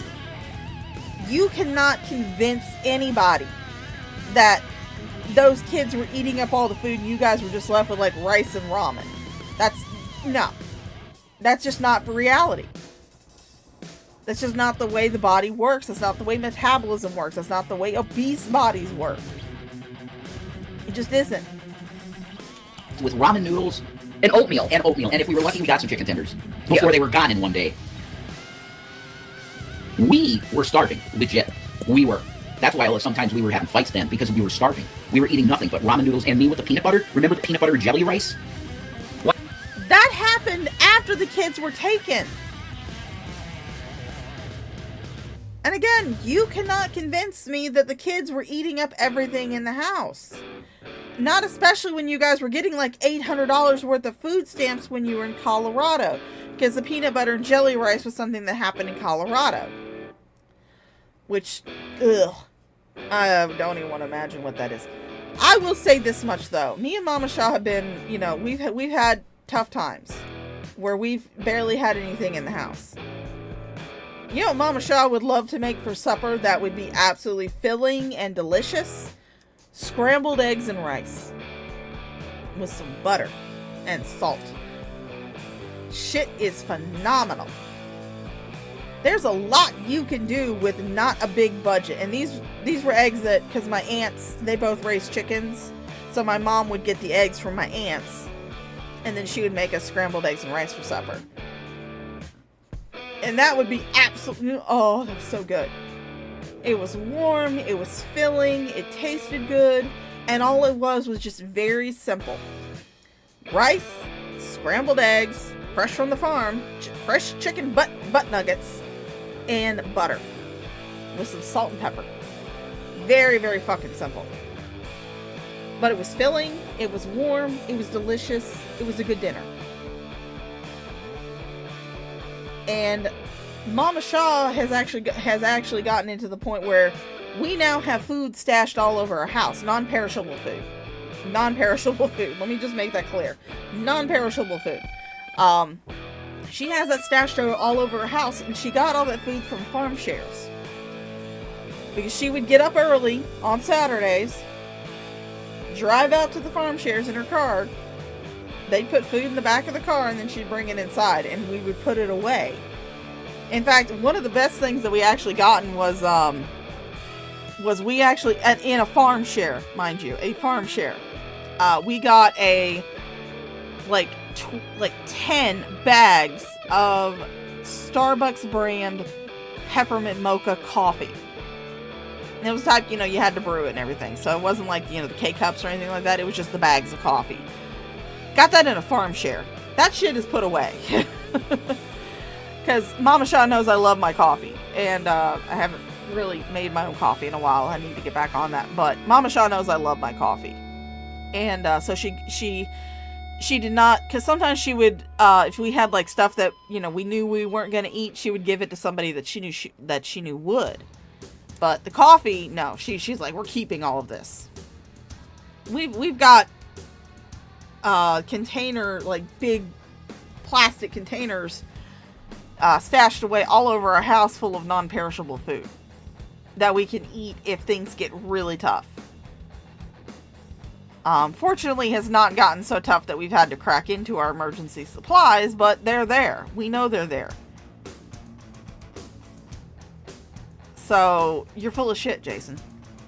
Why do you think we were eating that? We were starving because the kids were eating everything. And then everyone on the internet was like, don't give them money, don't give them money, don't help them, don't help them, don't give them money, don't give them money. Yeah. They're abusive, they're abusive, they're abusive. And we were struggling, trying the best we could when we lost everything. You wanted the truth about the situation, and that's it. Every bit of food that came into that place was going in those kids' mouths. Bullshit. With how massive Shani was, even in Colorado, before you guys moved to Pennsylvania, she was fucking massive. In fact, there's one stream they did just after the key fob scandal. They've had a lot of scandals. Where Shani was showing off their CashApp that they had gotten. Because they had gotten a bunch of CashApps trying to claim that their key fobs had gotten stolen because drag shit ninjas broke into their, Jason was an idiot, left the door to the garage open, and then they claimed that someone went into their Durango and stole their key fobs. And first of all, people were like, why would you fucking leave your key fob in the car? Why didn't you bring it inside with you? And so they raised like, I want to say upwards of $200 to $300 trying to, saying that they lost their keep fobs, and people knew it was a scam. In fact, the funniest thing that came out of that was a donation from a dude called Some Black Guy. And it was, he donated $5, and the message on the Cash App was a penny per pound. Which was hilarious. I am all for, doing a nice troll donation every once in a while. But, so, fuck, I lost my train of thought. We got very little food. And the little Debbie's, I had to go and portion them out to them, because if I got them the box, left it down the stairs, it would have been gone. In 30 minutes. Yeah. That's correct. It was impossible feeding them. I told them, Dave, every time I brought groceries into that fucking house, I told them, guys, you have to start rationing your food. You have a meal, then go 4 or 5 hours, have your dinner, then go, if you need something a little later at night, go have a snack. You can't devour all the food as it comes directly into the house. You devour it. You got to stop that. And they just would not listen. They would not. Why would they have that type, even if this was true? Even if this was true. Biggest fucking if. Biggest shanty-sized X to doubt on it. But if this was true, why do you think they had that type of food aggression, Jason? Was it because maybe they weren't getting what they needed? Could it be because their mother was hoarding the food next to her? And so the only time that they knew they were going to be able to eat was when it was brought into the house at the first time, before Shani got her claws on it? And let's not forget, even when you guys were quote-unquote budgeting, you did it terribly. Because instead of buying the cheaper store brand stuff, no. You had to have the name brand shit. I cannot tell you how many, because, me and Mama Shaw were both lazy fucks. And, no, I cannot tell you how many fucking, Dollar General frozen dinners I've had. Especially in my adult life. How many fucking, dollar store, dollar brand frozen dinners I've had. Because Mama Shaw could not afford to get the name brand shit, so she bought what she could. She bought what she could afford, what we could afford. But you guys couldn't do that. No, you had to have the name brand shit. You had to have the Stofers. You had to have, Marie Callender's. You had to have the Hot Pockets. You couldn't buy the cheaper store brand shit, which tastes just the fucking same. I buy a lot of the store brand shit from Aldi's when I do get groceries, because sometimes I'll order groceries into the house because, lazy fuck. I don't want to go to the store. I don't want to deal with people. But when I order from Aldi's, I usually only get the store brand cheap ass shit, because it tastes just the fucking same. The only thing I'll make a concession on is when I want to get Oreos, because I have noticed there is a marked difference between the name brand Oreos and the store brand Oreos. It's the only time I'll make a concession on that, but for the most part, I'll buy the store brand shit because it's cheaper and it usually tastes very, very similar, if not exactly the same, to the store brand stuff. I want to say it's on XX, the archive. There was actually a video of them doing a grocery haul in Pennsylvania, and they were complaining that they couldn't get as much because of inflation. But everything that they had in that bag was name brand shit. Even down to the fucking sour cream that they bought. It had to be Daisy sour cream. Couldn't just be the store brand sour cream. No, it had to be the Daisy brand. And everybody was just like, why are you buying store brand shit? Why aren't you buying the store brand? Why are you buying the name brand stuff? So, fuck off with that, Jason. He refused to listen. And that's why they went into foster care, because he could not keep up with the food. That's right. You want the cold hard truth, that's it. And I was sick and incapable of taking care of them. I'm still incapable of taking care of kids. You couldn't take care of kids. No. You don't have the stamina to do it right now. No, I don't. Physical therapy, all that, you might be in some place that you could do some things, but taking care of children, that was just not in the book anymore. You were too far gone, your body. And I didn't want to have them go in foster care. I wanted my children with me. It was a big sacrifice. It was a huge sacrifice, and all I remember is them leaving, and then all I felt was numb. In complete shock for months. Just shock. Because it happened. Kind of quite... Hotel parking! Oh god, you weren't numb. You weren't numb. You were too busy worrying about Jason talking to internet prostitutes. That's what you were worried about. Because let's not forget, that's hotel parking happened either later in the same day or the day after her kids got taken. That's when hotel parking happened. Those of you who don't know what hotel parking is, it's a little nickname for the stream that Shani did on Twitch, where she found out that Jason was talking to internet sluts, internet prostitutes, cam girls, and the name comes from her screaming, "Hotel parking!"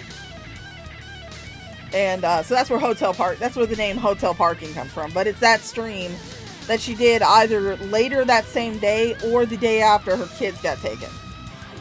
She was going on stream.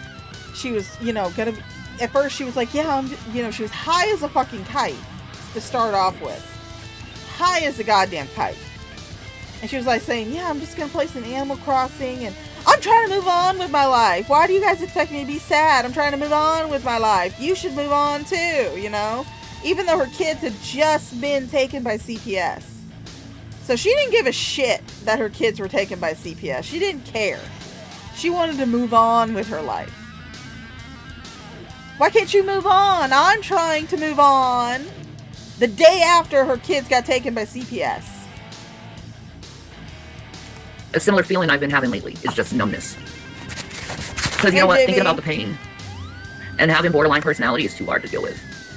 But on top of it, we're both mentally ill, but on top of it, we have an army of people that have dedicated their lives to making sure we don't progress in life. They literally take out memberships in these websites that you can do background checks on people. And as soon as they see that you have a new company that inquired on your credit, Or a new job. that's what I mean. That's what I'm talking about. Or a new car. They will track where you're... I like that, JB. Sasquatches are not known for their child rearing capabilities. They are not. Right? Everything about the new thing in your life, and they will immediately start calling whatever is on the documentation of the new job or whatever. They will call and harass the company until they fire you. You doxed your own fucking company. What the hell are you talking about? You were so proud. You were showing off that mug for that company that you were working for. You were so happy and you were so proud of it. You were showing it off because now you got to sit around the house and not do anything other than occasionally wipe Shani's ass and maybe empty the bucket once or twice a day. Which, goddamn, that must have stunk like hell. I mean, I know I've laid some stinky turds. Being a fat bitch that doesn't eat correctly, I can only imagine what her bucket smelled like. And he was not emptying that shit out every time she went to the bathroom. Because he would, there's been times where it would get to the point where whenever he tried to go dump it, it would spill over. That's how full the fucking bucket would get. Horrendous fucking smell, I can imagine. But, yeah, you were so happy about that job that you doxed your own fucking job, Jason. People didn't have to go digging for it. You doxed your job. I mean, I'm pretty sure people could figure out what the company that I work for is, because I've, put out some hints, but I've never mentioned the name of the company on my streams or in my community tab or anywhere else. I've never posted pictures of myself at my job. I've never posted any of the stuff they gave me to wear at my job. I've never posted any of that. I'm pretty sure people could figure it out, given the description of the job that I've given, but I don't say the name. I don't reveal the name. And usually, I'm the type of person who is just like, if they have a job, just don't harass the job, don't call the job. But considering the particular type of job that you were allegedly doing, I was just like, yes. He has no business being in any type of caregiving position. None at all. None at fucking all. And again, you guys were the ones that lost that job. That's why they say get a job all the time. Get a job. So you get a job so they can get you fired from it. They attack. So they can make content off it. Like this. Because you love seeing mentally ill people more mentally ill. You love it. And you're going to go to hell for it. If you're into this masochistic fucking shit, this sadism, you are in hell. You're in hell now, but you're going to the real hell if you're into this shit. Says the guy who's into hentai rape porn. Let's not forget that, Jason. You like them big anime boobies. Yeah, all you're gonna know you did it to yourself, and you're gonna feel every negative emotion you've ever felt. You're gonna become every negative part you've ever been. That's who you are in hell. Some ugly shit. Is every negativity you could ever think. So you're currently in hell. Okay. Glad you admit that you're currently in hell, Shanny. Think of about yourself. That's where you're headed. Because that's what you deserve. And you're gonna know you deserve it. You're gonna know that you did it to yourself. You know what that makes me... That was my experience when I had a near-death experience. And I went to hell because I was claiming I was an atheist at the time. I went to hell. I saw how black it was. I turned in every negative emotion I was. And who I was loneliness. I'm alone. I did this to myself. I'm alone. I'm alone. You want that? You want to be in an existence of blackness and loneliness? That's where you're headed. I mean, I don't and you know have to be about... conscious. I mean, I don't know about you, Shanny, but I mean, I've seen season 1 of Hazbin Hotel, and hell doesn't look that bad. And a hell of a boss too. I want to run around with Blitzo. Let me run around. Like, come on, Lucifer. At least let me go out of the Pride Ring. Let me run around with Blitzo. During it, your conscience. You know what's going on. You're aware of where you are.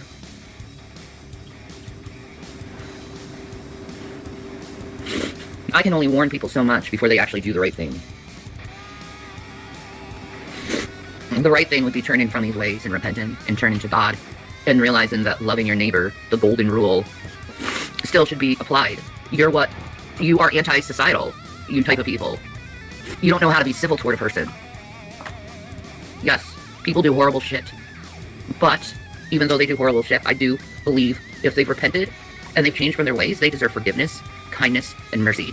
And I believe even those who aren't repentant deserve kindness and mercy as well.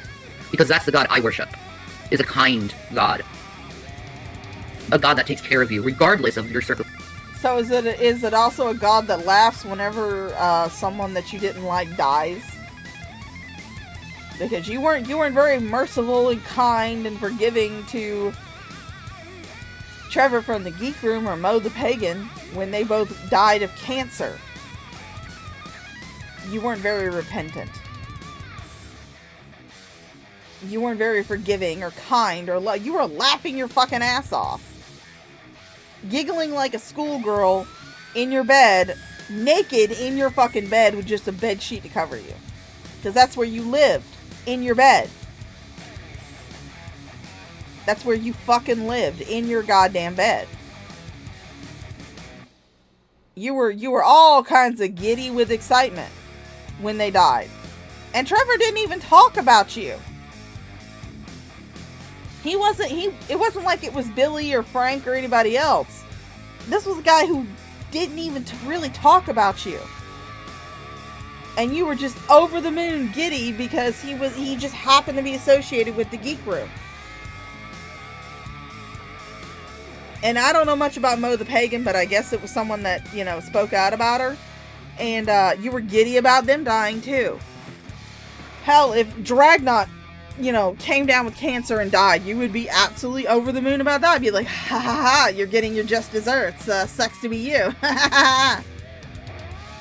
But yet you expect all this mercy and kindness whenever it comes your turn. Okay, bitch. Circumstances.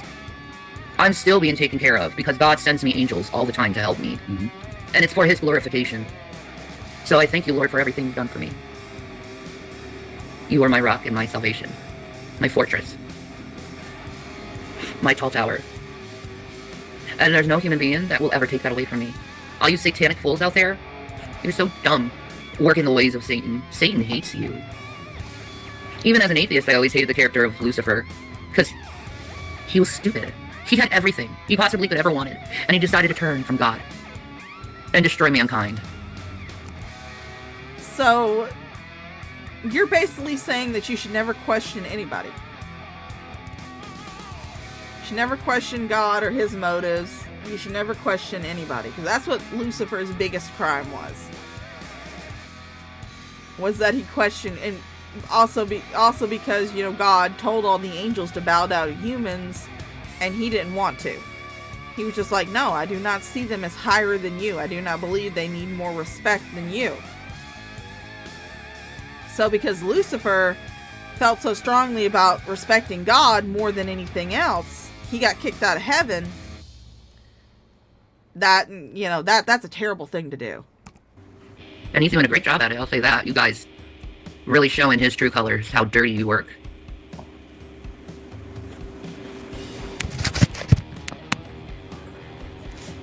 That chick that you were watching, Japan, that picture of her. Sorry if I sound a little stuffy, you guys, and I keep sniffling. Allergies are a bitch right now.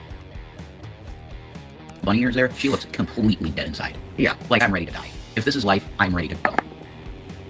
Sylvie the Queen, I feel for you. You are miserable. I know. Here you are, you go to Japan for the first time, you love Japan, and you end up having to work sex work. You don't have to. She chose to. I guess so. And you're miserable as shit. Well, have fun with that. That's true. That's why Jesus always told the hooker, stop. Sin no more. Because this ain't good for you. It's going to destroy your soul. Because there are men that are willing to do horrific things to women. So don't do it. Any other way you can survive, do it. Don't do that, because you're going to get hurt. Let Alien Warnos be the warning to you. Sagittarius, she had a guy assault her. Yep. If that doesn't make you stop that, I don't know. Like the first time, that's it, I'm done. I'm not hooking no more. That would be me. Yeah, exactly. If I got assaulted just one time, that'd be it. Okay, I'm going to work at McDonald's or something. Fuck this shit. You know? It's not worth it. It's not. You're going to get hurt. Eventually, you know? Just like lying. Nine Lives says she wanted a slave boy she could manipulate and hold things over his head. She was ready to put on the sick act hard again so William would pity her. And I think if he did move back, she would have kicked, she kicked that Rev if Will was willing to support her, and the cycle would go on till she found another man. She would have put this all on Will's back and used him. Yeah, pretty much. Pretty much. But the thing is that William was... Why would you not expect William to tell you to dump the man who physically abused his brother? And who physically abused him too? Again, this is not a good look, Shani. This is what the kids call a bad look. This is bad optics. This is a bad look for you. Because you are, again, choosing a man over your own two children. Just like you did before. Just like you always have done. The only reason they had such a good thing with Chris was because it just so happened he was a good guy that you picked. But when you got with Jason, everything was about Jason. You always pick Jason over your own kids. Never mind the fact that Jason could have just been a temporary fucking thing. He could have dumped you within a year if he'd gotten smart, but of course Jason's fucking stupid. Little man baby with mommy issues. But your kids could have been there for you. But you would anytime you and Jason would have a fight, and it'd be a bad one, you would sit there and constantly talk about how, oh, I've got nothing to live for because I don't have Jason in my life. Oh, I don't have Jason in my life, so I have nothing to live for anymore. I should just die. Never mind the fact that you had two kids who actually genuinely loved you. But you didn't care. The only thing you cared about was the baby carrot. That's all you cared about. It's the only thing you fucking cared about. It's the only thing that you care about even today. It's just making sure you have a man in your life because you're fucking pathetic. I don't have a man in my life and yet I'm perfectly happy. I'm perfectly fine not having a man in my life. Me and Mama Shaw live a great life.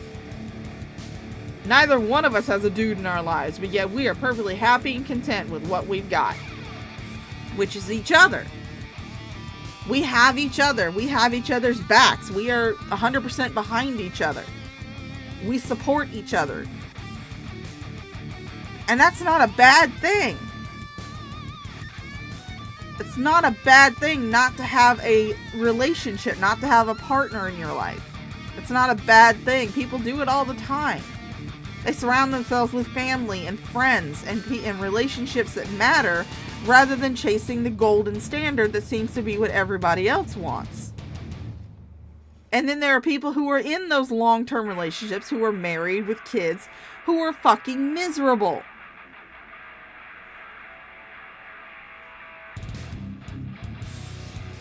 But yet you could not see the fact that your sons would have been 100% behind you and would have been 100% willing to help you and support you because you were too busy chasing that dick. William, the reason why you lie is what I always said. Lying is you thinking you're smarter than other people. But here's the thing about lies. You don't remember your lies when you lie. They catch up with you. They catch up with you. Neither do you, Shanny. Neither do you. You have contradicted yourself in the same fucking stream. Not even 30 minutes apart. I have seen it. You cannot keep anything straight. You will say one thing and then, like, not even 30 minutes later say the complete opposite. You will contradict yourself. You will lie on yourself. I have seen it happen, and it is hilarious. I'm just like, you guys need to make like a spreadsheet with all the stories that you've told so you can keep this shit straight. But then again, watching you contradict yourself in the same fucking stream is fucking hilarious, so don't do that. That's why you should make a practice to not lie. Yeah, be honest. Judges appreciate honesty. They do. They give you more lenient sentences. Absolutely. Remember that. Judges appreciate honesty. And repentance. That's a big thing about being in front of a judge. They want you to feel, I fucked up. Because that's what normal people do. Yep. Is they feel like they fucked up. That's the difference between a criminal and a person who committed a crime. Yeah, absolutely. That's true. Because you can commit a crime but not be a criminal because it's not your state of mind. You just fucked up. It's an awful lot of bullshit laws, too. Yeah, that too. There's that part. That if you step out of your doorway, it becomes third degree assault on an officer. Excuse me. That's bullshit. Okay? Oh my, no. Oh shit, he did not bring this up. You tried to punch a cop with your wrist, Jason. That is third degree assault. Not you just walking out of your fucking apartment. And that wouldn't have happened if Shani had just kept her big fucking mouth shut and stayed in the back of the house. That wouldn't have never happened. You tried to punch a cop with your fucking wrist. You couldn't even punch him with your fist. You said you were throwing wrists at him. We've seen the arrest video, Jason. BGTV has it up on his channel. So shout out to BGTV. But he has it up on his channel. People have seen that fucking arrest video. None of that had to happen. The cops were being perfectly nice to you. They were talking to you. They were, explaining situation. But then Shani had to come and throw herself into the middle of it. And they erringly, I will admit that it was an error, erringly believed that there was still an active restraining order against her. She was not supposed to be in the same house as Jason. That was an error on the cop's computer because that one had been rescinded before the arrest. But when they were putting Shani in cuffs because they erringly thought that she was violating a restraining order, Jason decided to come out and decided to throw wrists. Couldn't even throw hands. No, he threw wrists because, he's a little pussy baby. That is not assault. No. I stepped from my doorway out to my sidewalk. That's not assault. No. Okay? So there's a lot of bullshit that can happen with the law, too. But the purpose of being before a judge, you've probably done something wrong if you're before a judge. The purpose is to make you go, yep, I'm sorry. I fucked up. Give me the sentence, whatever you think is just. I'm sorry for it. I will pay my debt to society. And they will give you a more lenient sentence if you're like that. Guaranteed. But criminals, they go before the judge and go, you're a fucking loser. Fuck off, you're an idiot. I'm not going to talk to you. You're just part of the system. Oh, you want to be a rebel like that? Fine, you get 10 years. See ya. Signed, sealed, delivered. And that's what your lying is leading you into, jail time. It will. Jail time, William. Eventually. Eventually it's going to catch up to you and you'll end up in jail. You don't want to be your dad. No, you don't want to be Douglas. Why is lying on the internet going to wind up with him in jail? I don't see the connect here. I don't see how him allegedly, supposedly, figuratively, imaginary-ingly, words are hard, lying on the internet is going to wind up with him in jail. I don't see the connect at all. You did not want to be Douglas. He is a miserable piece of shit. You have a woman here that's your biological mother that wants everything to do with you and wants the best for you. There's a person right here, the government, during this whole thing with the foster shit. Well, that entire time the government was trying to get your dad to get involved with you and your brother. You have your biological mom sitting here wanting to have something to do with you. And wanted the best for you. Yeah. They are. They're trying so hard to intimidate Call her. him. Stop this and call her. And say, Mom, I don't know what was wrong with me. Maybe I just had a massive mental fucking breakdown and I did this stuff. I'm sorry. And we'd be fine, dude. You know? No. No. Again, children are not fucking property. Children are not something that you can own. Especially once they turn 18. They are their own fucking person. Are they stupid as fuck? Yes. But they are still legally their own fucking person. William is under zero obligation to have any type of connection or contact with his mother. And I will reiterate again, people who are in situations that are abusive tend to act differently around their abuser than they would when they are away from their abuser. Why? Because they want to avoid being abused. So yeah, you guys keep talking about where is this sweet kid that we knew? He was probably acting that way because he didn't want to be abused. Especially around you, Jason. Especially around you. And then of course, William being nice to you while he was in foster care was probably because he understood, he'd probably been told before, that if Shani managed to get her life in order, that there was always a chance of reunification. And if he had spoken out about anything, if he had done anything to make her mad, and then he wound up going back to living with you guys, he was probably scared shitless that he would be abused further when he got back. That is probably the reason why when he turned 18, the switch flipped. Because he realized that I don't have to go back to them if I don't want to. So I can finally speak my piece and make my voice heard after years of having to cover my own ass in order to not be abused by these two idiots. I don't have to go back to them. I'm not required to. He is not required to maintain any type of relationship with Shani. Not at all. But with what you've done and you're continuing to do it, you're on the wrong path. You've got to repent and turn from what you're doing. Or you're going to end up in serious problems in life. The trolls will ruin your life. The trolls will ruin your life, but they already have. Your foster mom doesn't trust you. No. She knows you're out to playing games. He's the only kid in the house with the internet. Again, I do not really believe that Shani is in as much contact with the foster mother as she would like people to believe. I don't think the foster mother's telling her shit, quite honestly. I think Shani is just making all this shit up. It's incredible. I know. You let him have it. You're the only kid in the house that has the internet. And this is how you use the internet to attack your own mother. Wow. I would love to see that guy. This is my karma, I swear to God. I know you see it that way, but you were...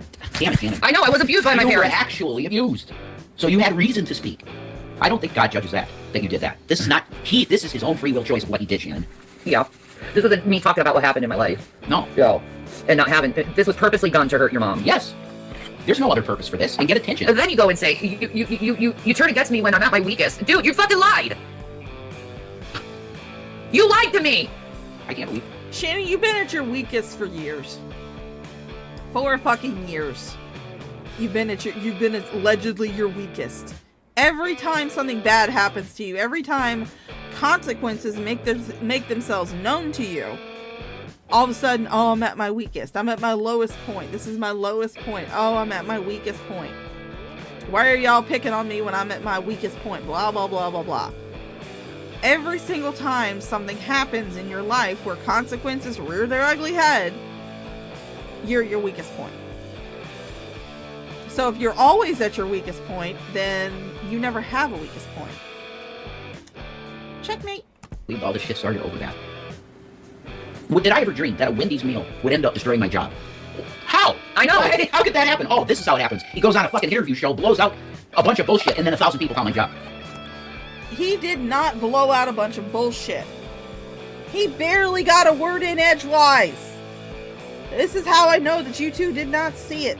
Or you two are just conflating it. You two did see it. You heard him talk once or twice, and then you conflated it into all this bullshit. Dude barely got a word in edgewise because Stacy was too busy drunk and rambling over him.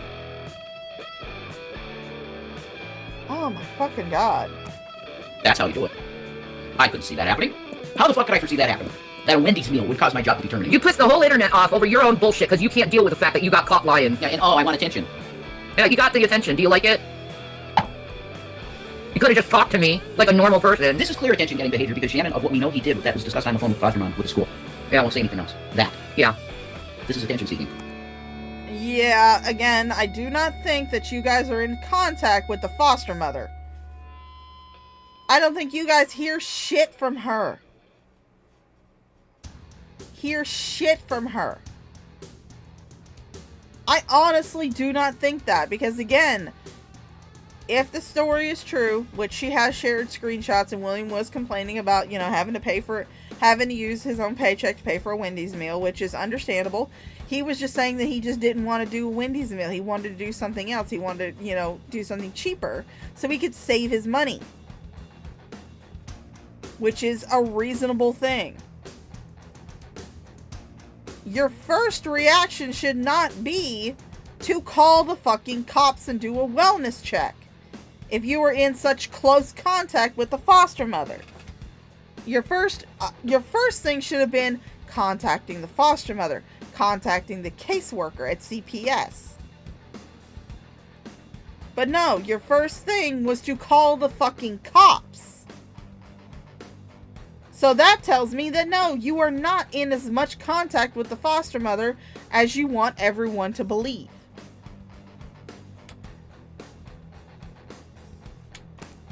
That's the dumbest shit ever, Will. Because every time you chat your mom, she's there. She loves talking to you. She loves talking to you. You know every opportunity that she had to talk to you, she wanted to talk to you. So you weren't being ignored. Why are you doing this attention seeking? You weren't being ignored. I want to make myself pretty. You already are pretty. I know, I want to be prettier.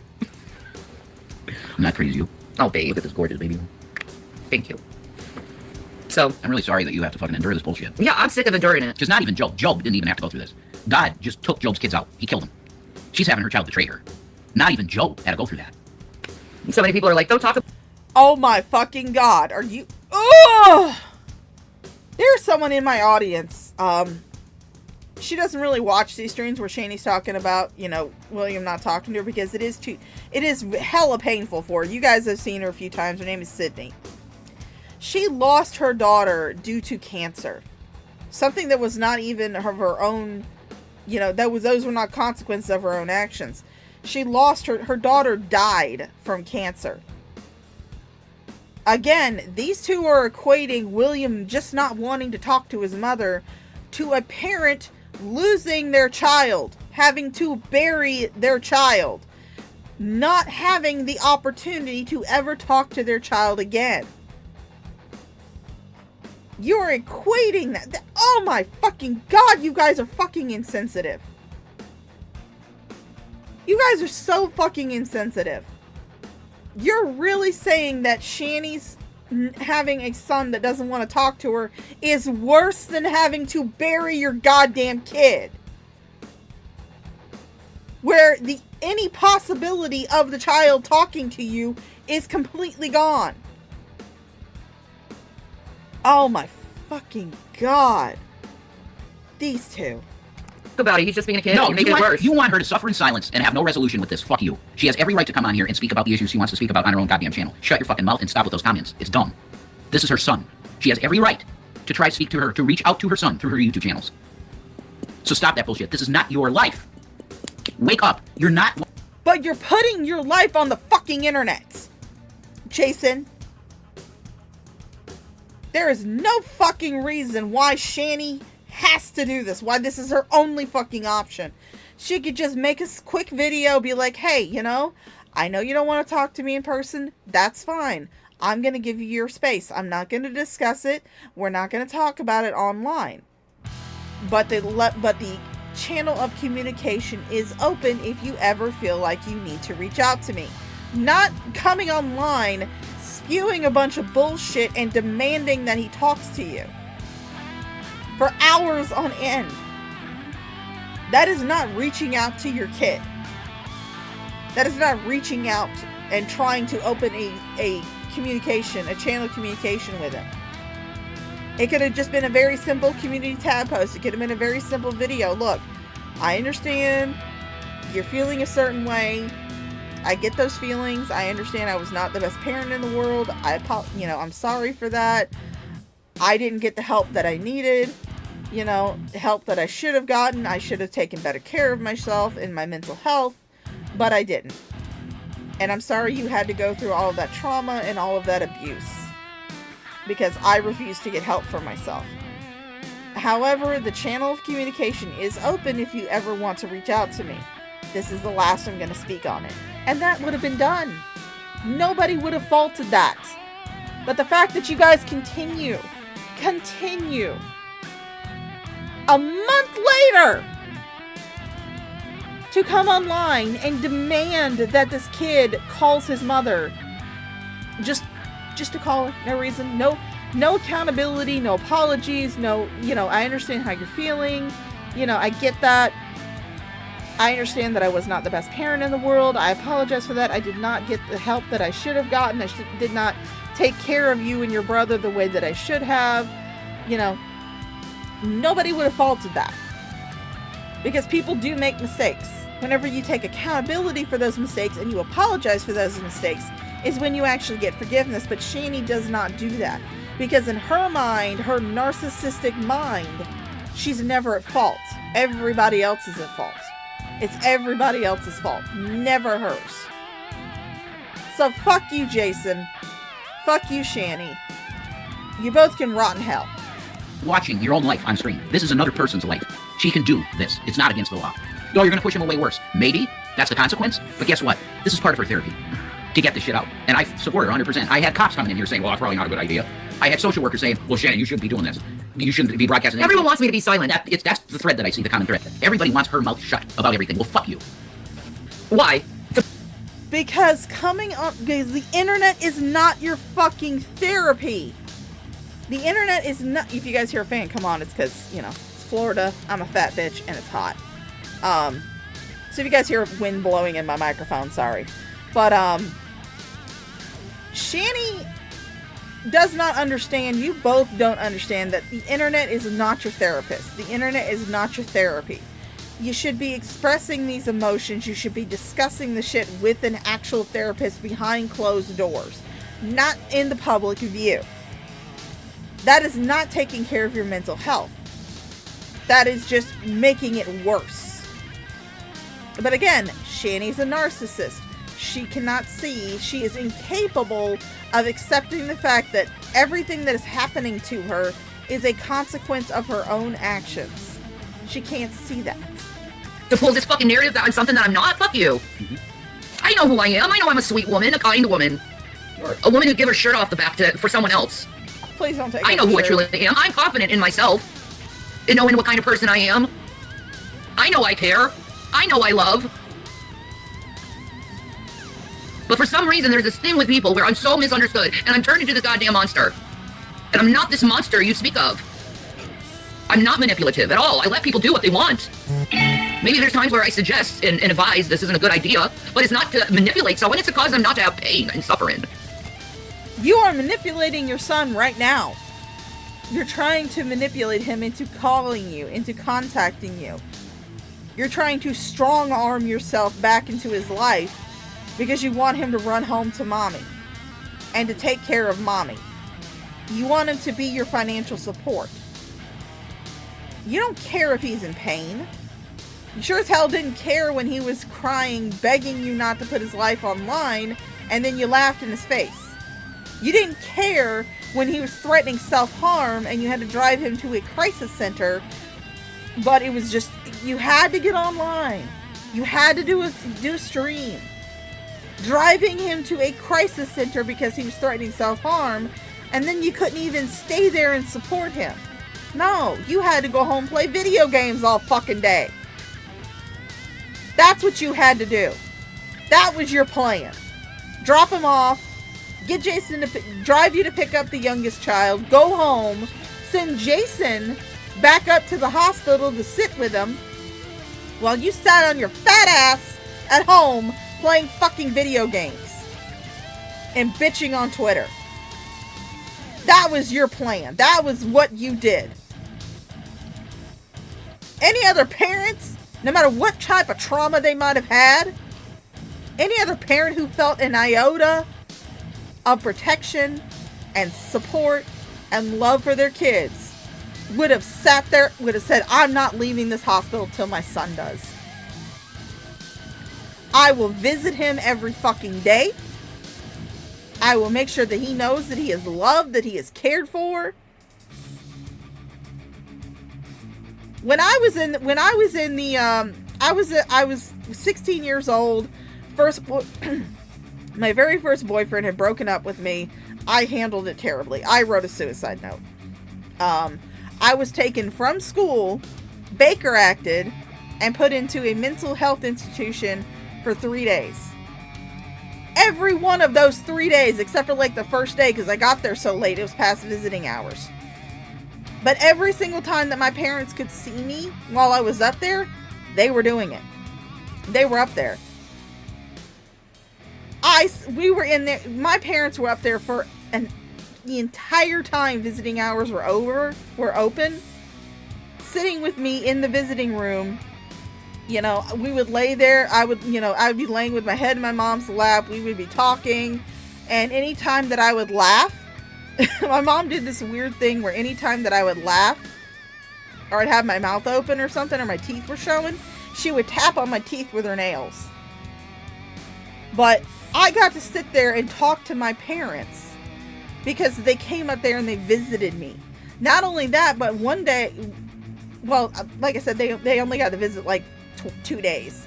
But one of those days, my mom had gone to Sam's Club, which is a wholesale store where I live. And she bought these huge bags of candy. And she brought them up to the mental institution where I was at. I, of course, couldn't keep them in my room. They had to stay behind the nurse's station. But she brought them up for me. And it was candy that she knew my favorite candy, so she brought it up there for me. And I did wind up leaving. I took a bag home with me, but I did wind up leaving the remainder of it up there. And I told the nurses, anytime that the kids, the other kids who were there wanted, something sweet, wanted a piece of candy, they were free to have whatever they wanted out of the bag. But they visited me. Now, they couldn't stay up there with me, obviously, because there were visiting hours and, the kids had to go to therapy and everything else. But they were up there. Anytime that they could come see me, they were up there. You cannot fucking tell me you're a good goddamn mother when your son was admitted to a crisis center, was admitted to the hospital for threats of self-harm, and the first thing you wanted to do was go home, play video games, and bitch on Twitter. It's to help a person. Like, I take joy in helping people out. Oh my god, I know, it's the best feeling in the world. For example, when you needed your energy bill paid, you called me up. I did, I was desperate. Can you please help me with my energy bill? Absolutely. Put me on the phone, give the credit card number, boom, done deal. And my marriage ended up getting destroyed because of that. Excuse me? He ended up cheating on me because of that. That makes no sense. I know, he thought... No, that's not a reason. So don't even state that. That's stupid. Well, that's what changed. Wait. Because I was charitable, I'd reach out to you. You called me to pay the fucking bill. Yeah. How is that the cause of your breakup? That's the dumbest thing I ever heard. He got jealous. He was always super jealous. Why? Because I have some money that So I know inherited? this girl is miserable. She's not getting orgasms, and she's super highly controlled, and he probably wants her to look ugly all the time, like he wanted me to look ugly all the time. So no man would be attracted to her. Shanny, he did not want you to look ugly all the time. He said he could barely touch you. He said he did not want to sleep with you. He did not want to have sex with you. He didn't want to touch you. And the only reason he married you was so you could get your kids back. Because while you were still dating, they were taken by CPS. And in order to show that there was a stable environment for those boys to come back to, he married you. And yes, Chris has gone on record saying that he does regret doing that. He said he shouldn't have married her and he should have just let CPS keep the kids. But that's the only reason he married you, Shanny. He wasn't attracted to you. He didn't love you. He only married you because he loved those boys. And you twisted it. You twisted it. Not to mention the fact that you were cheating on him with Jason. Yeah, maybe not physically, but you were definitely having an emotional affair just about the entire time you were fucking married. I am sorry, but if I call somebody and ask them to pay my light bill, I don't end it with, love you, babe. I usually don't end the call with, love you, babe. Especially if I'm doing it in front of my husband and my mother-in-law. You guys were having an emotional affair over the internet. And that was mainly the reason why Jason pulled back so hard when you and Chris got divorced. And you were so desperate that you just showed up on his doorstep. Because for a small moment of time, Jason realized, oh shit, I fucked up. You admitted to having phone sex with Jason, Shani. And Jason has had, apparently the phone sex got so hot and steamy that allegedly Jason broke his phone by licking it too hard. That is a powerful fucking tongue. That is a powerful fucking tongue. When you can break a fucking phone licking it while having phone sex, holy fucking shit. I'm gonna have a massive problem with anybody saying that the reason that you guys broke up was because I paid your fucking bill. Well, that's when he changed toward me and acted like I was doing something behind his back, and then he started cheating on me. With Angel. And erasing messages. And having secret calls behind my back when I was working. And her coming over the house while I was at work. Oh. Well, William told me what was happening there, because he heard it. Yeah. But I ended up being turned into some bad guy for that to happen, and Chris looked like some fucking hero for cheating on me. Could I please get some goddamn information on how, in any normal man's mind, some guy paying your energy bill is going to cause you to go and cheat? I don't know, you ask him. That's what I'm saying. Could I please get an answer to that one? Because that makes me... That was a culmination of a lot of bullshit that he was having to deal with you two. You two admitted to flirting with each other while Chris was sitting right next to Shani. You guys admitted to that. Shani was trying to say she was a sexual therapist or some bullshit like that, despite the fact that she had zero fucking training in it and should know that you don't do that type of thing over a random Skype call when your husband is sitting right there next to you. Most sexual therapists would do their therapy in the office. Not right in front of their goddamn partner. Fucking hell. 0 cents. Yeah. Yeah, put something on. I'm sick of looking at this fucking that funny chick. I just get it off. Like, yeah. Alright, guys, these games are great though. Yeah, these mystery games kick ass. They do. Oh man, look at that. Looks like my Cadillac. The speedometer there. Oh, I missed that car. I missed my Cadillac. I love that car. I wish I knew how to do stuff like my dad. I wish my dad lived. I would have been living in Las Vegas as a mechanic, fucking girls every night. That's probably what my life would have been. Well, a mechanic fucking chicks every night. Coulda, shoulda, woulda. Exactly. Well, no, my dad died. Yeah. His plan was to retire, which was pretty soon, and we were gonna go and live in Las Vegas. Oh my god, my life would have been so much fucking different. Same. Oh my god, look at that couch again. Look at that fucking couch. A few days ago we did a stream where I went over some older Shani videos, and you guys got to see what that couch looked like when they first arrived in Pennsylvania. And my god, that couch. Oh, I feel so bad for that fucking couch. I would have been married at like 17. I would have married you. No. Well, I mean, they can like Steam too. Steam's pretty cool. I like Steam. That's how I play Phasmophobia. Oh yeah, JB, definitely. The only reason that she wants William home is so he can financially support these two dumbasses. Jason came out of the closet as a 14-year-old girl. Yeah, he pretty much has. He pretty much has. But that is a reason to love the idea of the multiverse, though. Because in some other multiverse, my dad lived, and he retired, and then we went out to Las Vegas, and I became a big show promoter or something. You know, some fucking insane reverend that has this insane, it seems very satanic fucking stage show, but it's all for Jesus, you know. And some Charlie Manson shit. He was into the deep stuff. I want to watch Charlie. I want to watch more Charlie. I love him. I could watch him all day. The way that he communicated was so fucking different in the best. You loved a cult leader who was responsible for the murder of a pregnant woman. That's all I need to know about you, Jason. Wait, there was so much going on in that guy's head, and it wasn't all just delusion and shit. It wasn't. He saw things. Aqua. His clean air, clean water. Oh, right. Yeah. And trees. Save the trees. Save the trees. Yeah. Air, trees, water. Something else. Spawn Ranch. Like, I'm telling you right now, Tex was a Fed. He infiltrated that group, and he made them fucking do weird shit. He was a Fed. To get rid of Sharon Tate, probably. Spawn Ranch, before Tex, was it was a fucking hippie commune where they did drugs and fucked, okay? Yeah. And Charlie plays music, and they'd hang out and fuck and do drugs. It was to distract people from Vietnam. The body bags. Yeah. Oh, let's have this really eccentric guy, you know? Yeah, let's make it seem like he's changing clocks. Yes, folks, you're witnessing a real demon in action. He's in the courtroom and he can control the fucking clock by his brain. They wanted people to believe that. My mom did believe that. Why? Because the news said it, and I'm just like, They believed this guy had, like, supernatural fucking powers. Like, if you look at the old news shit, it's ridiculous sounding. It's so fucking witch hunty. He's a witch, burn him at the stake, and he didn't touch no one. He was a fucking prophet of God. Oh, he was tortured throughout his life, so his brain in a lot of ways was broken. But I believe he was sent straight from Jesus to try and wake some people up about stuff that was coming. And what was coming? This whole KKK America thing. That he was trying to warn you about Helter Skelter. Helter Skelter. We're seeing it now. And his prophecy was, I'm going down underground. It's going to be safe there. When all this shit goes down, and then I come back up and I'm fucking king, baby, you dig? That was his plan. And it's very, very... He didn't want to go back to jail. The timing was off. He spent most of his life in jail over petty fucking crimes because he was trying to survive, because no one would help him. Right. Because he was a kid on the streets because his mom died when he was 8, because she was a prostitute. Hooker, yeah. And he had no chance in life.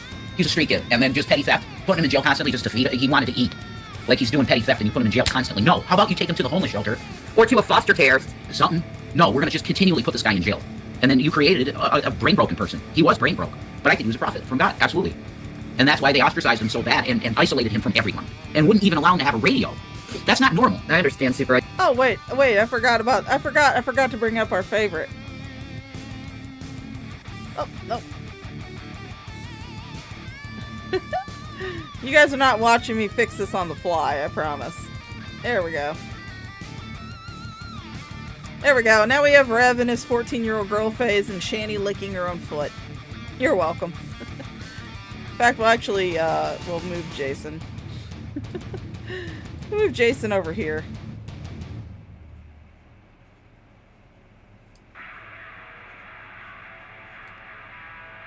There we go. Move Jason over there. Now you got Jason True. Now you got Jason, his 14-year-old girl face, and you have Shani licking her own foot. So there you go.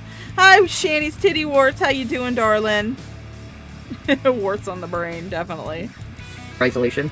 People isolate me all the time. Yeah, my mom did. They're trying to isolate me now. There's so many people that's like, maybe you need to separate from Jason. You guys need to break up. What? Why? We're supporting each other. Well, they don't No, I don't. I'm not gonna ever tell you guys to break up. Honestly, I do believe that you two deserve each other. I do believe you two belong together, and I honestly do not want you to infect the dating pool with your toxic, abusive personalities. So no, I'm one of those people who is strongly against you two breaking up. Strongly against it. I want you two to destroy each other. They know that you shouldn't on a commode, and you need help. I don't think they believe it. Well, it's real. They like to make fun of the bucket, you fucking idiots. I hope someday your grandma needs to use a bucket and then you have to do it. Because why you do it is out of love, man.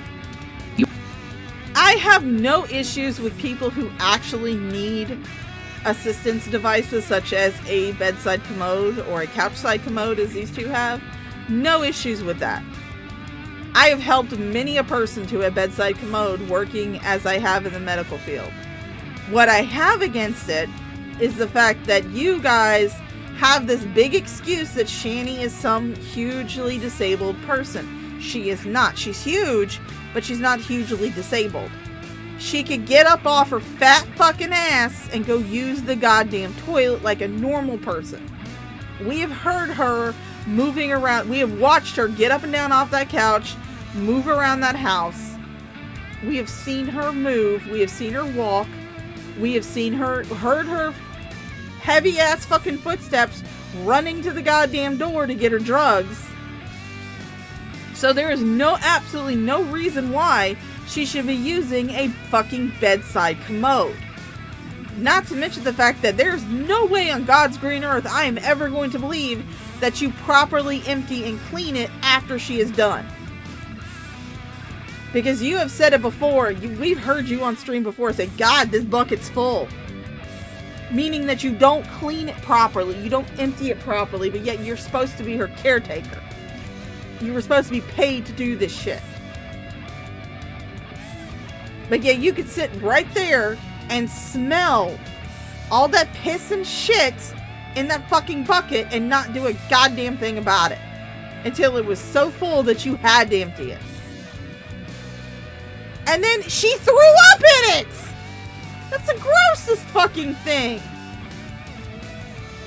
Is the fact that that night you guys had the bender, she fucking threw up in that full ass goddamn bucket. That wasn't a separate bucket. That she threw up in the same bucket she fucking shits and pisses in. But yeah, I have absolutely zero issue with someone who needs assistive devices like that. None at all. Because I've worked with a lot of people who were genuinely fucking disabled. Genuinely. My great grandmother was 96 years old when she broke her hip. Most people would consider that she was in her mid to early 90s, somewhere in that joint. I can't remember the exact age, but she was in her mid to early 90s when she broke her hip. Most people would expect that to be a death sentence to an elderly person like her. It wasn't. She worked her fucking ass off in therapy until she was able to come home. And that was where she died at 100. She came home and she didn't sit in a wheelchair or use a walker everywhere. She got to the point where she could walk around her house just fucking fine. And she lived further on until she died of 100. Died at 100.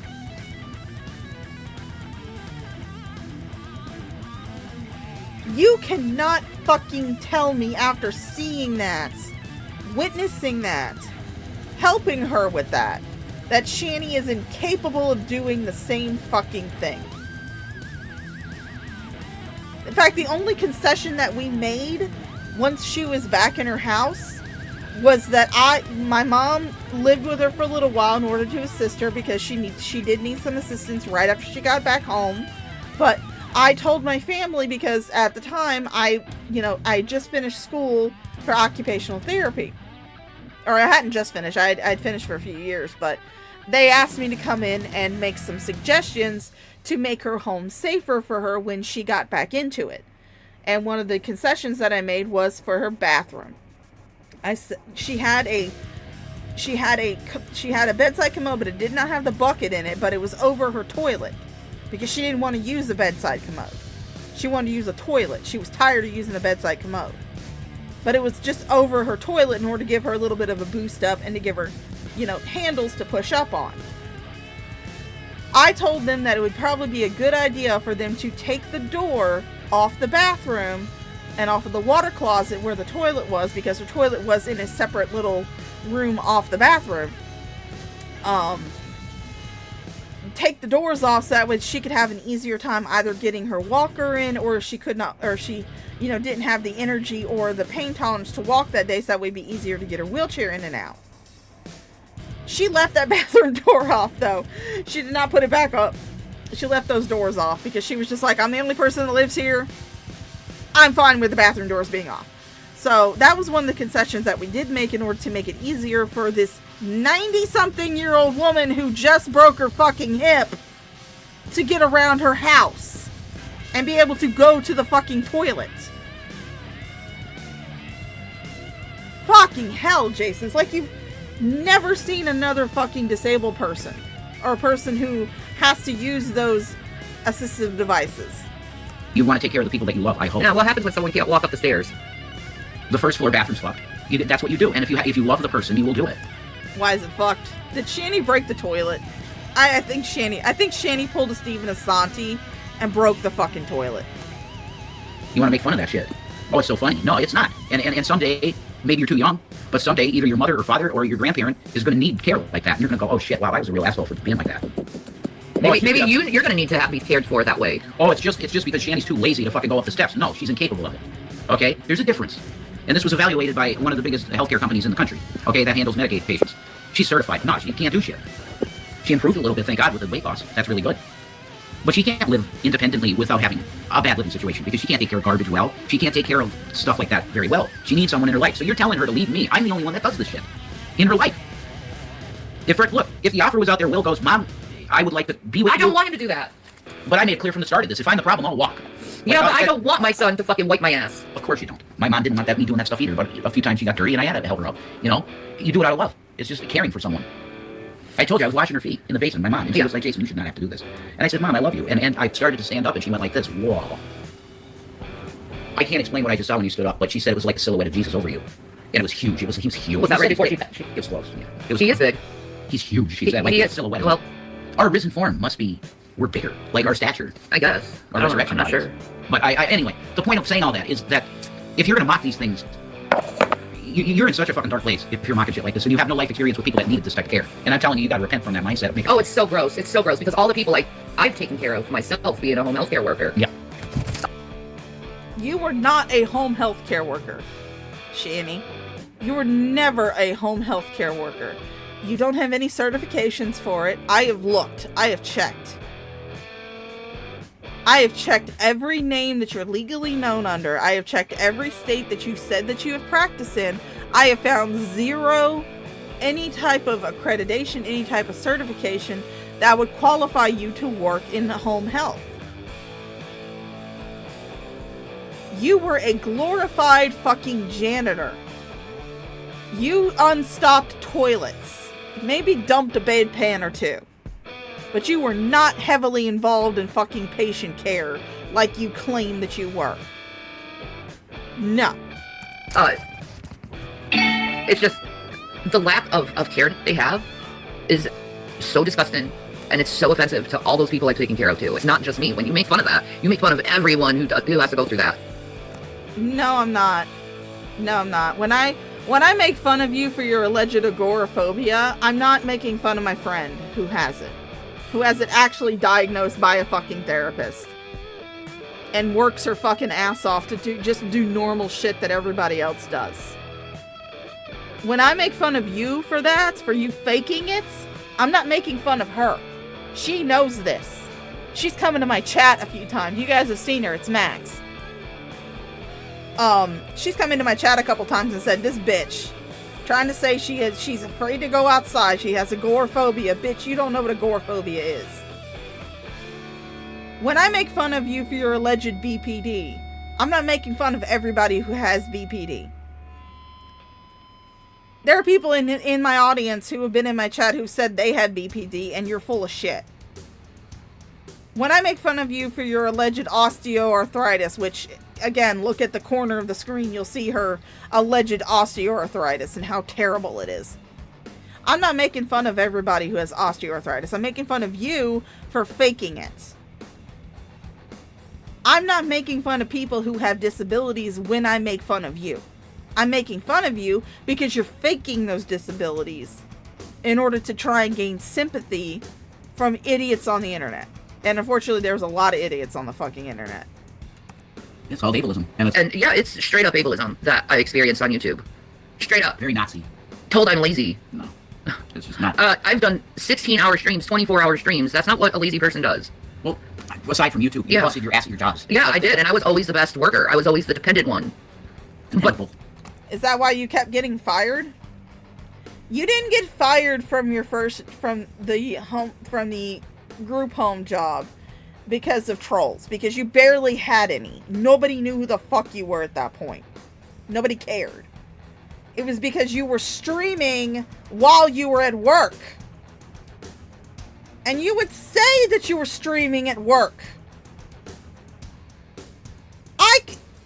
I would never, even the little piddly delivery job that I have, I would never fathom streaming from fucking work. There was one time really that I recorded something while I was at work, and that was when I did the transportation work for the city. And that was because I just wanted to show this lovely young, I didn't even show her. It was just her voice singing. Because it uplifted me so much that early in the morning, this girl who has disabilities and was being transported to fucking work, she would pop in her headphones and she would spend the entire ride singing to the songs playing on her headphones. That was the only time I ever did anything as far as recording with my phone. I would never fathom doing a live stream at work.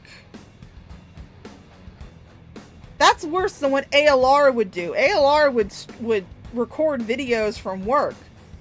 Well, I don't know if it was worse because ALR's videos often had patient voices or patient faces in them, which she did not bother to edit out. But you were streaming from work. That was why you got fired. You were not dependable. You were not the best worker. People do not fire the best workers. They do not fire the dependable ones. They fire the ones who are like shit. There was dependable, yes, thank you. You're welcome. But there came a time where I couldn't do it anymore. I could not physically do it. No, and social workers saw that and went, it kind of doesn't matter if this guy's involved or not. You can't take care of your I kids. use it too. No. What do you do in a situation like that? You let them go. You let them go. Because it's the responsible thing to do. Do you realize the massive sacrifice Annie made when she made that? She said, okay, go. She wasn't the same after that day. Of course not. But she knew it was the right thing. And it was. It was. For them to have a comfortable life where they're not worrying of what's going to go in their mouth to feed them, that's a better situation. And they should be in that situation. But it was very, very hard for her. Our situation's hell. Because we're tortured by these people online. Oh yeah, it was so hard for her. She got on, did a stream announcing the kids had been taken by CPS, cried for maybe 30 minutes about it, and then went on to other shit. Went on to talking about herself as usual. It was so fucking hard. She didn't have to say anything. She didn't have to announce to everybody that her kids have been taken by CPS. There was no reason why that stream had to happen. No reason why that stream had to happen at all. But she still did it. And then, of course, hotel parking, which was filmed either later the same day or the next day after she lost her kids, where she started out the stream high as fuck, talking about how she was going to play Animal Crossing because she wanted to move on with, or Stardew Valley or whatever the fucking game she was playing. And, she was like telling people she was moving on from her life, with her life. She was moving on from her kids, having her kids taken the day after. The day fucking after. I will continue to drive that point home. Fuck you. Stop. No. They won't stop, and they will go to everyone in your family. I'm telling you, everyone that's left in my family, they have done it to them. Their personal lives, gone on their Facebook pages, and spewed shit. It's unbelievable. And it should be illegal. This is cyber stalking. It's supposed to be illegal. Yeah. But it's allowed on this platform. That's like there's a massive $1 trillion level lawsuit against Google for creators of YouTube. Because we've been horribly harassed. And it's probably everyone. Ken has plenty of stories. He doesn't talk about it much, but when he has plenty. And there's plenty of police reports and shit to prove harassment and false fucking reported. Easy. But it's all anonymous, so they get away with it. Yep. You have to stop taking every anonymous tip seriously, cops. Okay? I understand why it's a thing to make an anonymous tip. But when you have constant calls on the same people, you have to start taking names of people that are doing this, because it's fraudulent. It's bullshit, and you know it.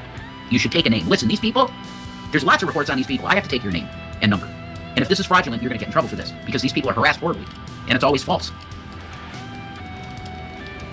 Oh, it's quiet. I like it quiet. Harassed stuff. Cool. I'm brushing my hair. Yeah, thank God I love you're how not a quiet this house plumber. is. It's a Mason-built house. I know, it's a beautiful house. I want this house. So bad I want this house. I know, it was yours, and I love this house. Oh my God. This is why they have conservatorships. What happened to me? I gave shit away. Wantonly. Like, I'm an example of a person that a conservatorship would be a good thing. Because I gave too much away. Yeah, you gave everything you got away. Yeah, pretty much. To people who were fucking ungrateful pieces of shit. And attacked me at the end. Yep. That's like... It continues to attack. It continues to, yeah. I guess I passed the rich young ruler test in the Bible, though. I guess I passed that. Oh yeah, we passed that test with flying colors. Every time we saw a person on the street, we gave money. I remember the one time I was coming out of Target. It was late at night. I was coming out of Target, and there was a woman on the side, and it said, just help, with the sign. And I gave her $100. There was that Mexican woman with the 2 kids. I remember, yeah. You gave her right. I gave her $200.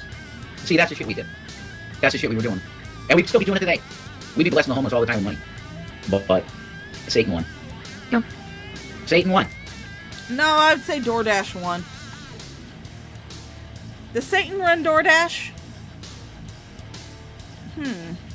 That's something to consider. And the Bible said that would happen.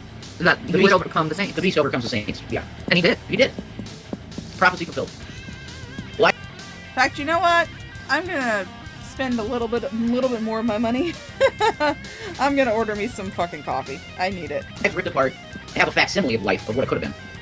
We would have still been in the habitat. Yeah. Years in there and just loving it and happy. Yeah. Gone to concerts and shit, chanting, you know, all that good stuff. Mm-hmm.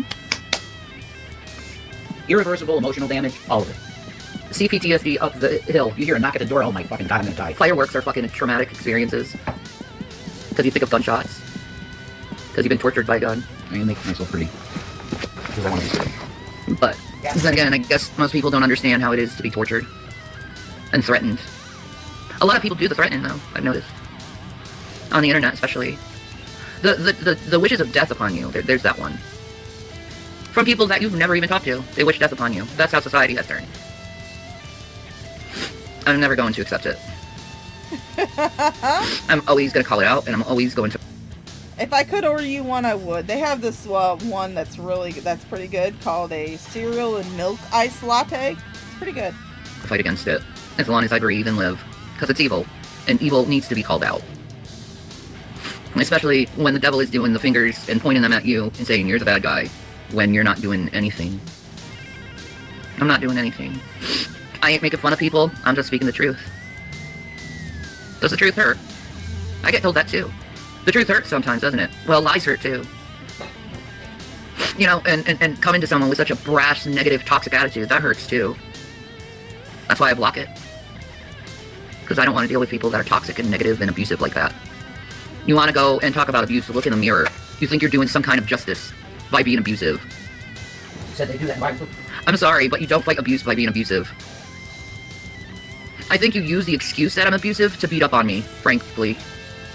I think that's the real truth. They target BPD people. Yeah, they target people with BPD because of our explosive, impulsive nature. I don't target people who have BPD. If this is a big fucking if too, Shani. If you actually have BPD, you're definitely not getting any type of therapy for it. You're definitely not taking care of it like you should. You definitely did not go to fucking DBT. You're not seeing a therapist. Instead, you're bringing it all online and showing it off for the world.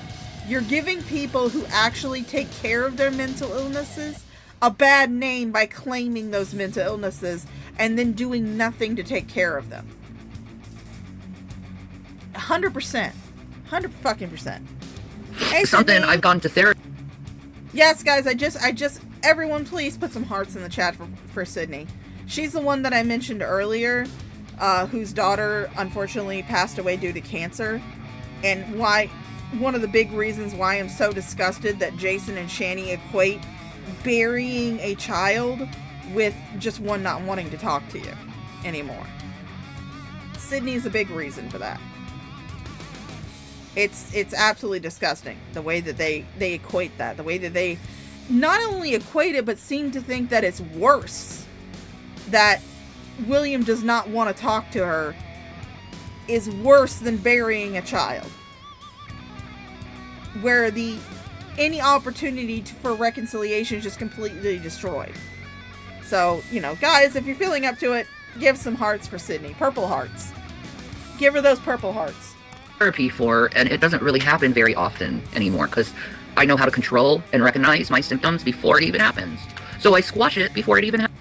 Bullshit! So what is all this then? What is all this? What is all of this fucking shit? Happens. But lately I've been just feeling numb, which is nice. Not feeling any emotions. Way better than pain is that numbness feeling. I love that numbness feeling. Comfortably numb? Yeah. So I get it. And I think if this keeps going, I'm going to continue to feel numb. How could? So, that's it. Comfortably numb. If you don't like that truth, I don't give a shit. Oh, now I feel better. I'm all pretty. It's my truth. Oh, I feel better. It's his truth. My truth. There we go. Jason's back in his 14-year-old girl phase. It's my truth that I'm some weird anime Kit Kat individual. Yeah, I look pretty. Gavin comes. Hi, Gabby. Do you want to say hi to people? Gavin. Yeah, say hi to people. Yes, Gavin? Whoa! His legs are hurting him. This is a good boy. Oh, those are big purrs.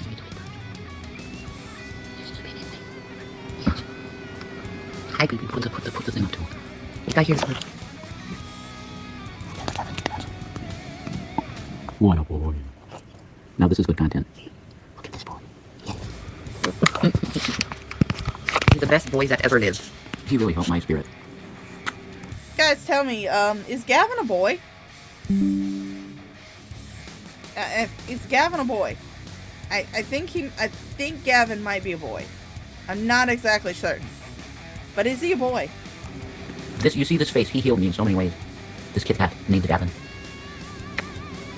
Make America Gavin again. Exactly. Make America Gavin again. It's filled with love. People would be a lot better if they were more like Gavin. That's true. Because he's just love. He's filled with love for everybody. And he has a tail. Do you see his tail? This means he wants fish. His tail turns into a fish hook when he wants fish. That's right. His tail goes, oh, I want fish. I love this cat. You have no idea, guys, how much you said he imprinted on me. Yes, that's accurate. He's my familiar. And he's in my mansion in heaven because I saw him. This boy. Yeah. He's a good boy. Yeah. Oh. He's a good boy. This is a baby that's filled with love. And his purrs, you can take them into you and they will heal you. He's the best boy. Groom button. See, he stops. Groom button. The back of the leg. That's right. And he stops. Duncan has been ordered. Like, what? He's resisting it. It's like, no, I have to. I can't. No, I have to. My coffee will hopefully be on my way. Hopefully be on its way soon. There's another groom button. It's over. Yeah, right in the middle of the back pretty much. You gotta get him good. And then he's like, oh, this is the best. Good Lord. Oh. Gavin's getting the views. That is his groom button. That is his groom button right there. Yep. Watermelons is like right there. Right, yeah, either the tail here is another one for him. And the tail. Yep, there it is. Oh, well, yeah, I'm online right now. Let me go look at my messages. Yeah. Oh my fucking god. Put your phone on fucking vibrates, Shani. If you know that you're doing a fucking live stream, especially if you're filming it from your fucking phone, turn it on vibrate. I have my phone on vibrate right now. Oh my god, that noise is so fucking annoying. Yeah.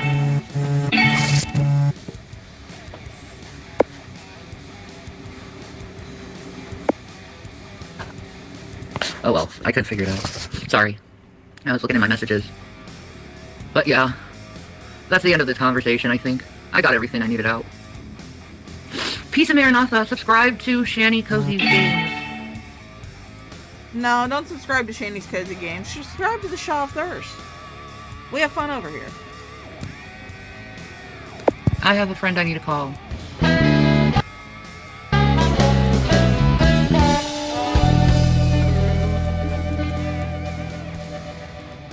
Alright, we are about to enter. I'm going to pause the music because we're about to enter our Djibouti Dubs breaks. So if you need to take a shit, take a shit. If you need to take a piss, take a piss. Take both if you need to. Get a drink, take a stretch. You have 5 minutes. We'll be back after these messages. Whoa, nice tooth. What do you got, the stray hand, the bottle opener, the gum job? You got some poop in your tooth from eating ass? Or are you just plain ugly? Everyone wants perfect teeth, but that shit costs money. You could just brush them, but fuck that. You need some perfect smile veneers. Just dunk it in water and... See? Not bad. NBA legend Scottie No Tippin' Pippen loves his new smile. A scientific breakthrough in dental technology. You just dunk them in water and... Oh my god. How did they get so bad? What do you do, eat hard garbage? Now anyone can go from Tython to Seabiscuit. And lucky for this bitch, you only need at least 2 teeth to keep it on. Fucking shit. Get some teeth in front of that tongue hole. My greatest weakness is definitely not my smile. Yeah, I'm trying to pop them teeth out tonight. Hug those kids again, even if they're not your grandchildren. WorldStar, one size fits all. I hate the fresh feeling of brushing, but with these veneers, I never have to. They help me play basketball. My teeth look great, but my breath still stinks. No one ever wants to hang out. I think they're all sick of me always fucking smiling. Bitch, get confidence. Not happy with your perfect smile? Just send them back and we'll ship them to someone else. Proudly sponsored by blackpeoplewithbadteethmeet.com. Normally, I'd recommend that you go see a real dentist, but this is close enough. You know, I could whiten them, screw in some new ones, give you braces, but it ain't cheap. Hi, I'm Jonah White, creator of the Perfect Smile Veneers. A lot of people say that this product doesn't really work and that no one should ever buy it, but those people are just dumb. You see, what they don't understand is that appearances are everything these days, and what's most important is what's in your mouth. I'm really horny, and I'm gay. I give a good rim job. So anyways, you should totally order it today so you too can have a perfect smile.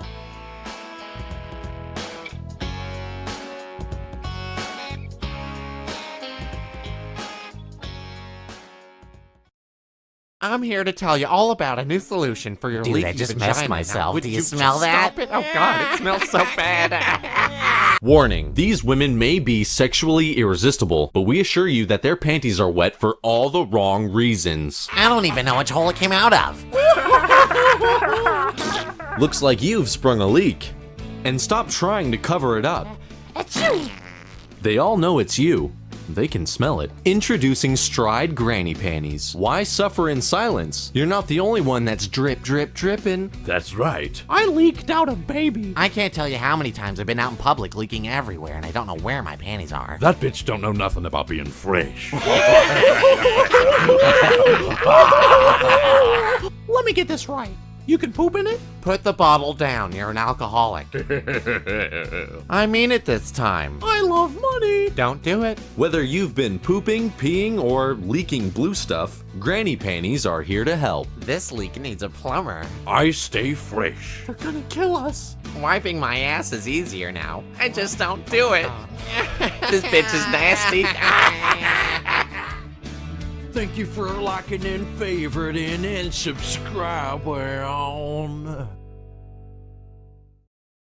Ah, shit, the kids are fucking up the couch again. And they're fucking up my bank account. Looks like this family just needs a furniture fix. That's right, the furniture fix. Add some support to your family. You see, taking shits and wiping your ass on the couch is all fun and games, but once you're in there and you're trying to hide the remains, it's gone. It's fucking in the springs and shit. That's why you gotta get the furniture fixed, so you can just take a shit and go. Because you just never know who's gonna come over. Interlock. Because she's down for any length, any width. And did you know that the furniture fix actually makes people taller? Apparently people that have been using it have noticed like a 1.5 foot increase in their overall height. It's fucking ridiculous. First you get these back spasms, but then after that, instant support. Test your might. It can hold 2 whole cinder blocks, but that's not all. We found Carlos Mencia and Cedric the Entertainer hanging out backside of the Del Taco. That's like 1,000 pounds of fat and 0 pounds of comedy. Oh yeah. You're gonna need a whole lot more than just 6 panels, so bust out the credit card. And here's some movers. Move that shit around. And don't forget the couch pooch. Play with your pooch while you're sitting on your couch. Hey everybody, Vince here with 2 hot hookers, and I just wanted to let you know. Oh my god, you gotta be fucking kidding me. Alright, we're gonna fast forward to that. Welcome back from our Djibouti Dubs breaks. I just realized it's like 4 o'clock, and I do have something to do at 5 with some friends on World of Warcraft, so we're gonna try and get through as much of this as we can. And of course, then I'll have to, end the stream because, I want to go play with my fucking friends, guys. I want to play with my goddamn friends. But anyway, here we go. I can't shoot you. Oh, I forgot to turn back on. No, there's no way I couldn't make that video. It's like, it's unbelievable. You come up in my first one recommended. That's right. We're together. We're gonna have a powerhouse channel. That's right. We'll make massive money. Fuck this shit. Exactly. You know? That's what I believe in. You're live. I can play my video live. That's right. That would be cool. No, people go see it. Yeah, go to Revelation News. TV. That's right. The real one, not Jerry. Yeah. Gary's just a thief. What am I supposed to get you? Cigarettes. Cigarettes? Yes. So. Well, I mean, they definitely got something. I hear a bag rustling. So many people are out there telling me to shut up. Stop it. Don't say anything. Why? Unless there's a narrative trying to be pushed. Yeah. No, I'm gonna keep talking. I'm gonna keep telling what you guys have been doing. You think I'm gonna stop that? No. Nope, I ain't gonna stop it until you guys stop your bullshit. Always trying to get in the middle of my own fucking personal business. Now you're in my son's personal business telling him what the fuck to do. Who the fuck are you people trying to control people's lives like that? That's fucked up shit. We were talking with a wonderful audience member tonight that's close to our heart and found out some pretty amazing shit. That's right. For one, how TJ was basically coming on to my son. You said fucking fuck, you're 40 years old coming on to an 18-year-old. And you're a father yourself. What the fuck are you thinking? You fucking alcoholic drunk. That guy should have the feds on his ass 24/7. Yeah, and you want to talk to my youngest. Ew. Oh, I hate you. No, the things I want to do I can't say on YouTube. Know that. No, I will agree with Shani here, as much as it pains me to do so. The shit that Stacy was saying to William during the drunken stream, that was absolutely just gross. I mean, talking about how big William's dick was and then trying to talk about how big his own dick is, that was just gross. And he wasn't trying to talk to the youngest. He threatened the youngest by saying he was going to call Jason. Because Zach was doing dumb kid shit in his fucking chat and spamming the chat. He was just doing dumb kid shit. And Stacy was sitting there going, don't make me call Jason on you. He threatened the child with the person who got arrested for physically assaulting him. So yes, I will agree with Shani here. What Stacy was doing on the Drunk podcast? No. And this isn't even the fun Drunken Peasants podcast. No. This was just a unhinged alcoholic drunk. Know that. Absolutely. But that's okay. I don't seek revenge. I let God take revenge out on me. So, enjoy Godsmacks. You have every right to speak. You guys are talking about me. Why can't I fucking stick up for myself? Oh, no, we can't have anybody. Oh, no, I have to be silent. I have to make it seem like everything people are saying about me is true. No, I don't think so. You're to be pro-Shani. You can't be pro-Shani. Excuse me? Why not? Why not? She's abusive. No. Next. That's bullshit. All you got is old shit on me. That's all you got. And the old shit was bullshit. Yeah. You know what I mean? Yeah. It was. The old... There's Watermelon. Hi, girl. She's like, hi, people. Hi, Watermelon. Watermelon. Are you a good girl? Let's say something, Watermelon. Kiss. Kisses? No kisses? Kiss from Mom? No. We're rejected. Oh, my goodness, Watermelon. We're rejected. Watermelon. I don't blame Watermelon for turning away. I would have turned away too. Oh my god, can you imagine how her breath stinks? Not saying that, mine smells fresh and any better, because again, I work late night shifts and I rolled out of bed at like 12:30. What's up? What? No, not for you. No. Watermelons. Kissy. You always give kisses. Kisses. No, kiss Mommy too. It's like, no, not fun. I'm not in the mood for love. Okay. Well, fine then. Well, fine. Female cats can have attitude. They can. Catitude. It's catitude. It is catitude. But I'm not this reprehensible person that people want to go and make it seem. I don't even know where the fuck this came from. No, this hatred has been going on for over a decade now, and it just won't stop, and it needs to stop. I mean, you guys are grown fucking old-ass people, and you continue to fucking do this shit to me. You're old-ass people acting like children, expecting me to not exist when I do exist. I don't care that you exist. I care that you are a drain on society, but I really don't care that you exist. I mean, you're entertaining, so I'm glad that you exist, because otherwise what would I stream about? But I don't want you to, like, die or anything. I mean, the only thing I ask is when you fake suicide, just land in a cool pose. And then, people like the Geek Show, or not the Geek Room, the Drunken Peasant says, I have a crazy rant. A crazy rant? Is that how you fucking talk about women like that? Is they're crazy because they're talking about the abuse they've suffered from people like you? Oh, it's so crazy, even though you talk shit about me all the fucking time. But it's crazy, right? It's so fucking crazy. But here's the beautiful thing, Shani. If you don't want to know about it, you don't gotta watch it.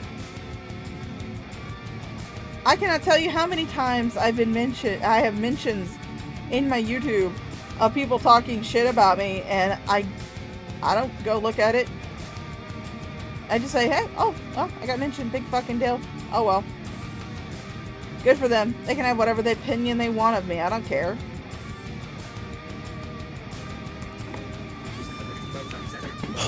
Fucking ableist piece of shit. You wonder why I'll never go on your channel. Hey, why don't you find another 18-year-old? Ew. Because that's what you guys like, is 18-year-olds, and then you act like you're grossed out when fucking TJ hits on my son. And wants to invite the 16-year-old. And wants to invite the 16-year-old, my kids. Really? Is that right? Is that what you sickos are into? Yeah, you always were. That's why you were after my kids for years. Yeah. Jason, weren't you bragging about 14-year-olds hitting on you? Talking about how they were hot? Weird. There's no doubt. Making it seem like I'm something that I'm not. William, not once in that interview, said I was this horrible person. No. Because you don't believe that. He barely fucking spoke! He barely got a chance to speak! Because Stacy was too busy drunk rambling over him and trying to get ego reassurance from a goddamn abuse victim. He barely got a chance to fucking speak! Yeah, because it's not true. Yeah, he knows. Like, he called you a good mom. That's what I heard. And he still loves you. That's what I heard. Yeah. His problem is he thinks I'm being mean to him because I don't like the fact that he's lied. Why didn't he go? How about you own up to it, William, and be a man about it? Why didn't he go on your... All you fucking people out there, you want to talk about this whole you're not taking responsibility bullshit. I take responsibility, and I own up to my shit all the goddamn time. Yeah, you do. No, you fucking don't. You blame everybody else. You blame the trolls. You blame your sons. You blame everybody else but you. You do not take accountability for shit that you do. You've never taken accountability for laughing in William's face when he was crying, begging you not to put his life online. You never took accountability or apologized for live streaming, driving him to a crisis center, and then going home, dropping him off at the crisis center, and going home to play video games. You've never apologized for starving the kids. Everything that is in your life that has gone wrong is always somebody else's fault. It is never you've never apologized or said anything for accusing William of molesting his younger brother. It's always somebody else's fault. You never fucking take accountability for shit. Okay. You did something, you own it. I do own it, because I did it. Right. And I ain't no fucking coward. I'll admit that I'm not perfect. Right. And I've done some fucked up things in my life, like everyone else has. Everyone else. Literally everyone else. But for me to suffer my whole life because of the bad things that happened, and I apologized for, and I've gone to therapy for, because of the abuse and stuff I suffered, and I didn't know how to handle things correctly and appropriately.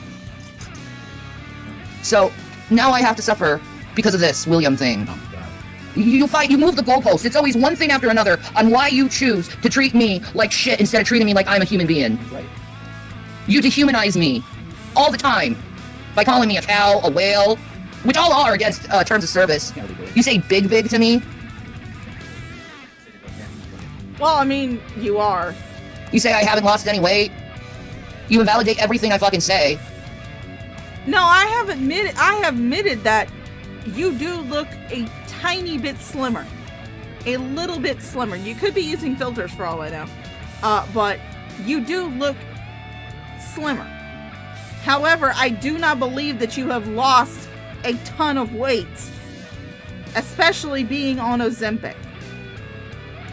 If you were on Ozempic and you were eating the way that you're supposed to be eating, the weight would be melting off. Like melting off of your face. Like melting off of you. But you're not.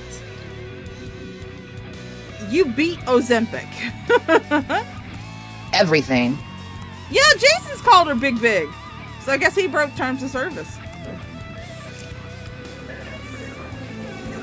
Hell, you want to talk about terms of service? You're breaking terms of service right fucking now. You are ban evading. You were banned off of YouTube. Your first channel, Shanny for Christ, was banned off of YouTube. Every subsequent channel that you make and upload content to is breaking terms of service. So you want to call everybody else out for breaking terms of service, but yet you don't want to acknowledge the fact that you uploading content to YouTube on a channel when you've been banned is breaking terms of service.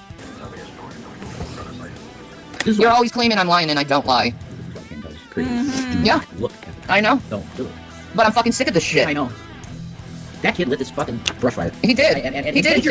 These were doing good in our lives. Danny, he was endangering Zachary. He was. He's endangering Zachary. He is. Those fucking pedophiles are after him, William, and here you are talking to them. Why is it that every person who talks to your kids or talks about your kids is always a pedophile, even if they're just expressing concern? You called me a pedophile on Instagram because I called you out when you showed Jason sitting next to you just after he got, like a week after he got out of jail, after you guys were done pretending that you were living in separate houses. Or you were in the house and Jason was in his car. When you guys decided to give that sham up. And I was like, what are you talking about? Your kids were crying on a stream because they were afraid of him coming back. You called me a pedophile for that. Now, will I say that Stacy was being gross? Fuck yes. Do I think he might like him a little young? Yes. But the fact that you're throwing out the word pedophile about everybody who expresses even the slightest bit of concern for your kids when you're the one that brings them online, when you're the reason why they're so heavily online, that it just waters down the word. I'm not attracted to children just because I show concern for your kids when they're crying on stream because they're afraid that Jason's gonna come back to the fucking house. Fucking weirdo. You know all the goddamn shit I went through and why I was fighting these people for years to protect you boys from these fucking pedophiles. No. I wasn't even on G Plus a couple months, and I was looking through the streams that were on the listing. And all these people saying that I called William a PDF file. No, that is not. Absolutely not. Did I say that? I said I saw something. That's not. And Jason saw something. That does not mean. You accused him of molesting his younger brother. You fucking disgusting, shitty ass fucking bitch. You accused your son of molesting his younger brother. That's what we were claiming. That isn't what we said. We said we quote unquote saw something.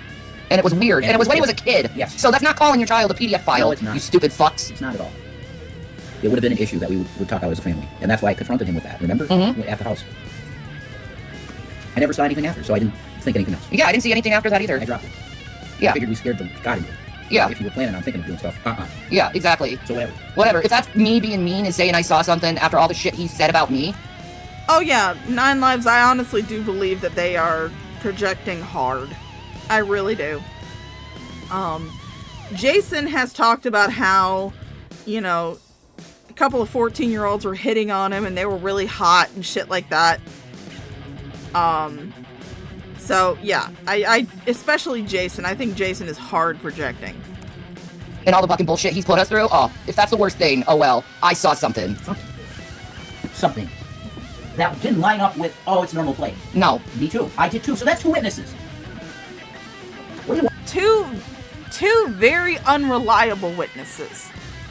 You guys, with your record on the internet of constantly trying to rewrite history, of rewriting your own fucking narrative to make yourselves look better, makes you very, very fucking unreliable witnesses for anything.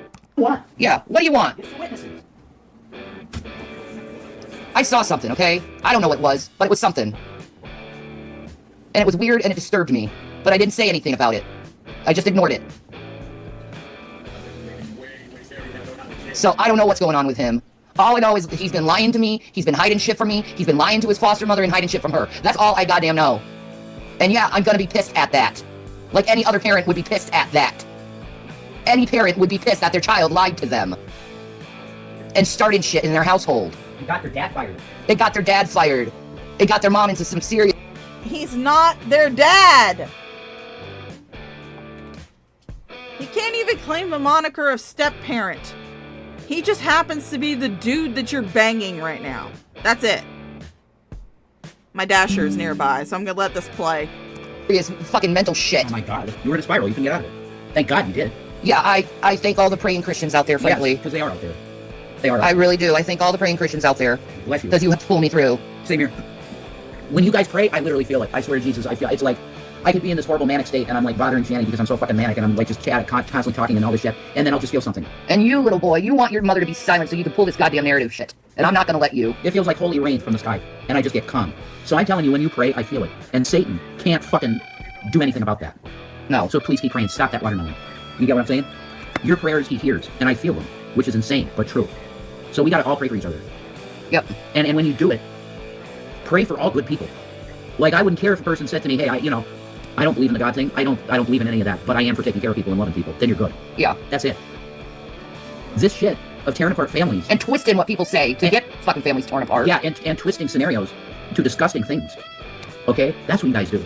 And you brought authorities into it. There's stuff we can't talk about publicly, but this has gotten very fucking serious, William. Do you get that? All because you wanted to cover up your lies. Yeah, I want attention. Well, you fucking got it. And I'm telling you, I hope this scares you. Because when you see the visage of God, if you don't repent, when you see his visage, your eyes are going to bleed. What you did to your mother is beyond egregious. And you still haven't even sent her one message. Other than, I'm mean to you. Yeah, why? Because you started a bunch of shit that destroyed what we were doing. We were going in the right direction, and it was for you. Exactly. You understand that? Making money, all this stuff, anything is for you. Because we're the next generation. And you attacked us. You attacked the people that want to do as much as they can for you. While you're sitting in a room with people that would throw you out as soon as they could see you, William. As soon as you... Oh, I've been listening to these two while I went to go get my Dunkin' order. It has arrived. I have coffee. Yeah, they're definitely bluffing. And they did not get a straw. That's okay, though. But, yeah, they're 100% fucking bluffing. No doubt. No doubt they're fucking bluffing. These two idiots wouldn't know the truth if it bit them on the ass. Watch, William. As soon as you come back to me and start talking to me, they're gonna trash you. You're setting up a low cow with me. Yeah, they are. They're setting you up as a low cow, and you're too stupid to realize it, stupid Ed. You think you're so goddamn smart. No, you're not. You're arrogant. Yeah. There's a big difference. He always had a problem with thinking that he's a know-it-all fucking kid. He's always had that problem. And I tried to tell him when I saw that come out of him, William, you're full of shit. You don't know everything. You're a kid. He's always had this arrogance about him that he knows everything. And he's smart as shit. Of course he is. Maybe I puffed you up too much. I don't know. He's smart as shit. But he ain't infallible. And that's how he used to act. Exactly. I tried to get that shit out of him. He had problems with getting friends in school. And I told him straight up, William, part of the reason is probably because you are very arrogant sometimes. You act like you know everything. And that can turn people off bad. Yeah. Like, you're... Why are you bringing this to the internet? Again, this is why William decided to speak out and try to go on a podcast. To try and speak out. Because you guys were doing this shit. You guys were talking shit about him to anybody who would listen to you online. You've got no friends, it's because they don't want to talk to you, because you act like you know everything. Yeah, and you huff and puff at them when they say something that you don't agree with. Think is right. Yeah, exactly. Like, oh, Mom, why do you believe in aliens? Because the government says because it? There's fucking evidence, like lots of it over decades and decades that it probably is the case. That's why. But you treat me like shit for that. You disrespect me. You've put your hands on me before, William. Yeah, that was the one, I don't want to talk about that. That was fucked up. Yeah, you've put your hands on me before, William. Yeah, he found out that you don't do that quick, didn't he? Yeah, he did. He did put his hands on it once. And, Oh, fuck you both. Fuck you both. This is goddamn fucking projection at its fucking finest. You two can kiss my goddamn ass. So now not only are you accusing him of molesting his younger brother, but now you're accusing him of putting hands on Shani. Which I highly fucking doubt, considering how scared those kids were of Shani. And of you, Jason. we never spoke of that. I didn't think we'd ever say that publicly, but you did, so. So don't go around and say that it was all my fault why your life ended up the way it is, because I have the messages to prove that it was you who wanted all this stuff. I have all the messages. Oh, I'm being mean to you. You're being mean to your own family. Mean? I'm not mean to you. I'm disappointed in you. I'm angry at you. You literally started all this, Will. And it culminated with your dad being, his life was on the right track. There was two tracks. There was a really... You're not his dad, Jason. You have absolutely zero connection to those kids. Other than the fact you just happen to be the one their mom is sponging off of. Other than that, zero connection. Chris has more of a connection to those kids than you ever fucking will. Than you ever fucking will. Fucked up one that I didn't think would ever happen again. Where I was going to be in this state that I'm in right now. Yeah, Darvo. Definitely Darvo. But you put a freight train right at that intersection and just destroyed everything. We were going in the right direction. You did it.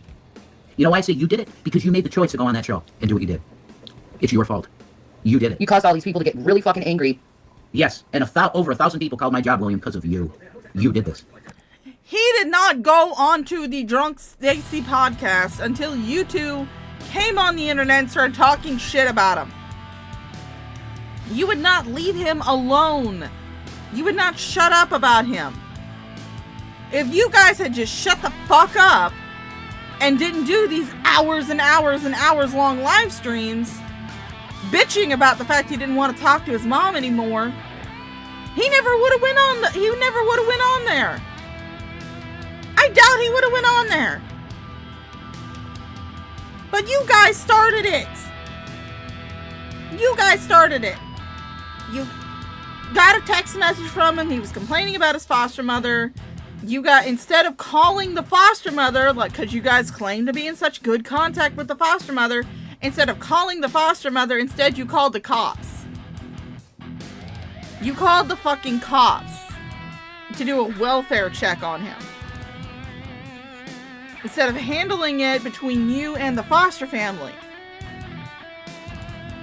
And then he decided he didn't want to talk to Shani anymore. Instead of accepting that, saying, okay, you don't want to talk to me anymore. That's all right. You have your space. I'm going to give you that space. But the line of communication is open if you ever feel the need to reach out to it. No, you decided to act like two toddlers throwing a fucking temper tantrum because William wasn't doing what you wanted him to do.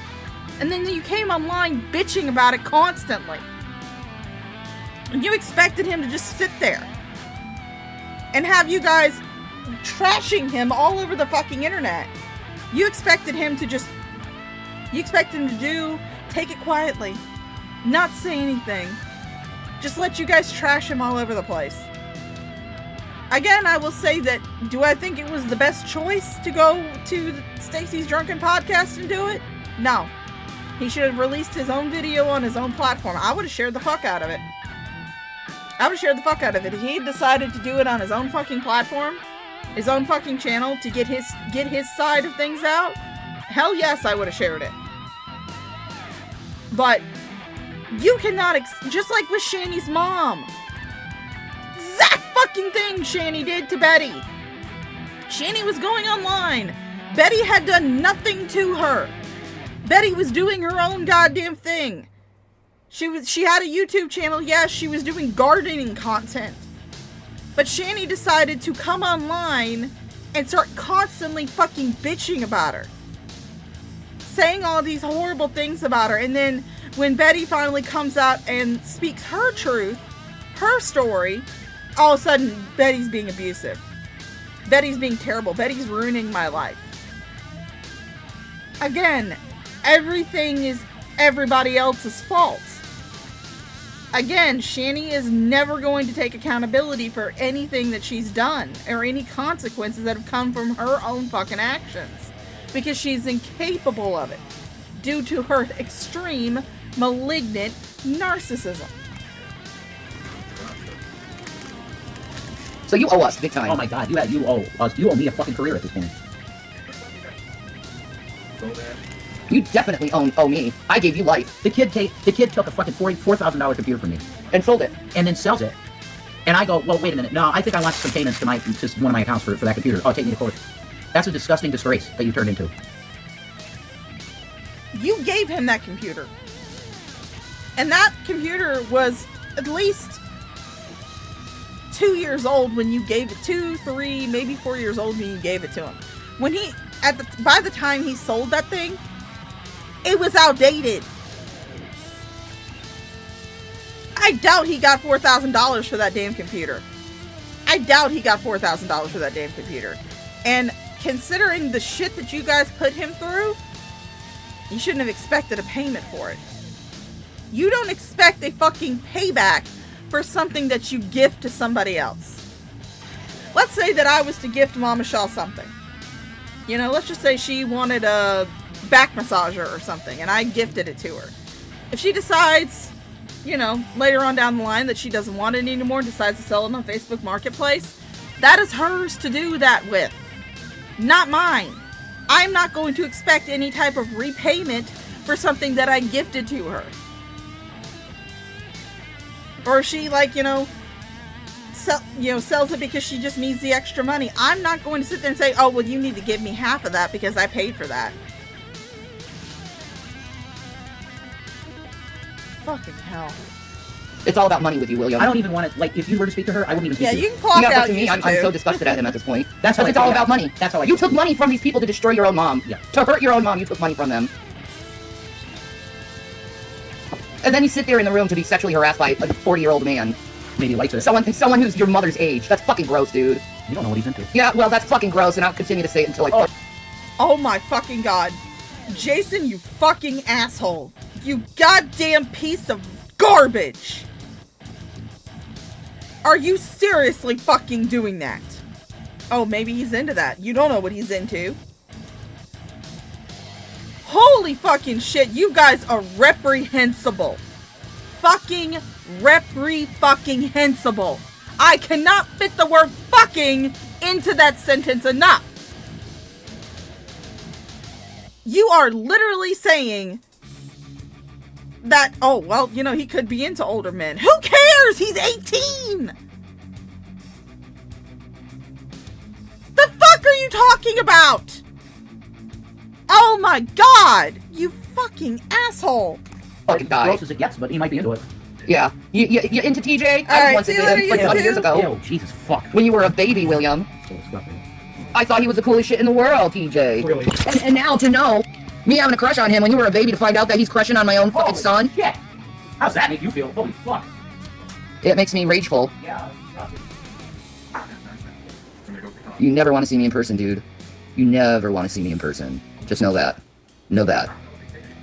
I mean, I've never hit on your kid, but I don't want to see you in fucking person. Can you imagine the smell? Ugh. You would not have a good day if you saw me in person. After what you've done to my son. Just know that. The rage is clear. I think you can see it in my eyes. I'd probably go Lorena Bobbitt on you, to tell you the truth.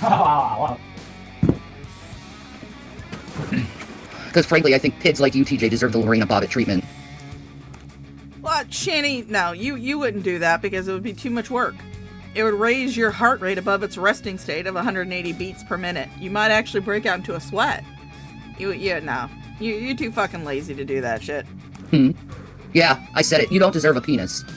You're too irresponsible with a penis to have a fucking penis. Because you're going after fucking kids. You sick fuck.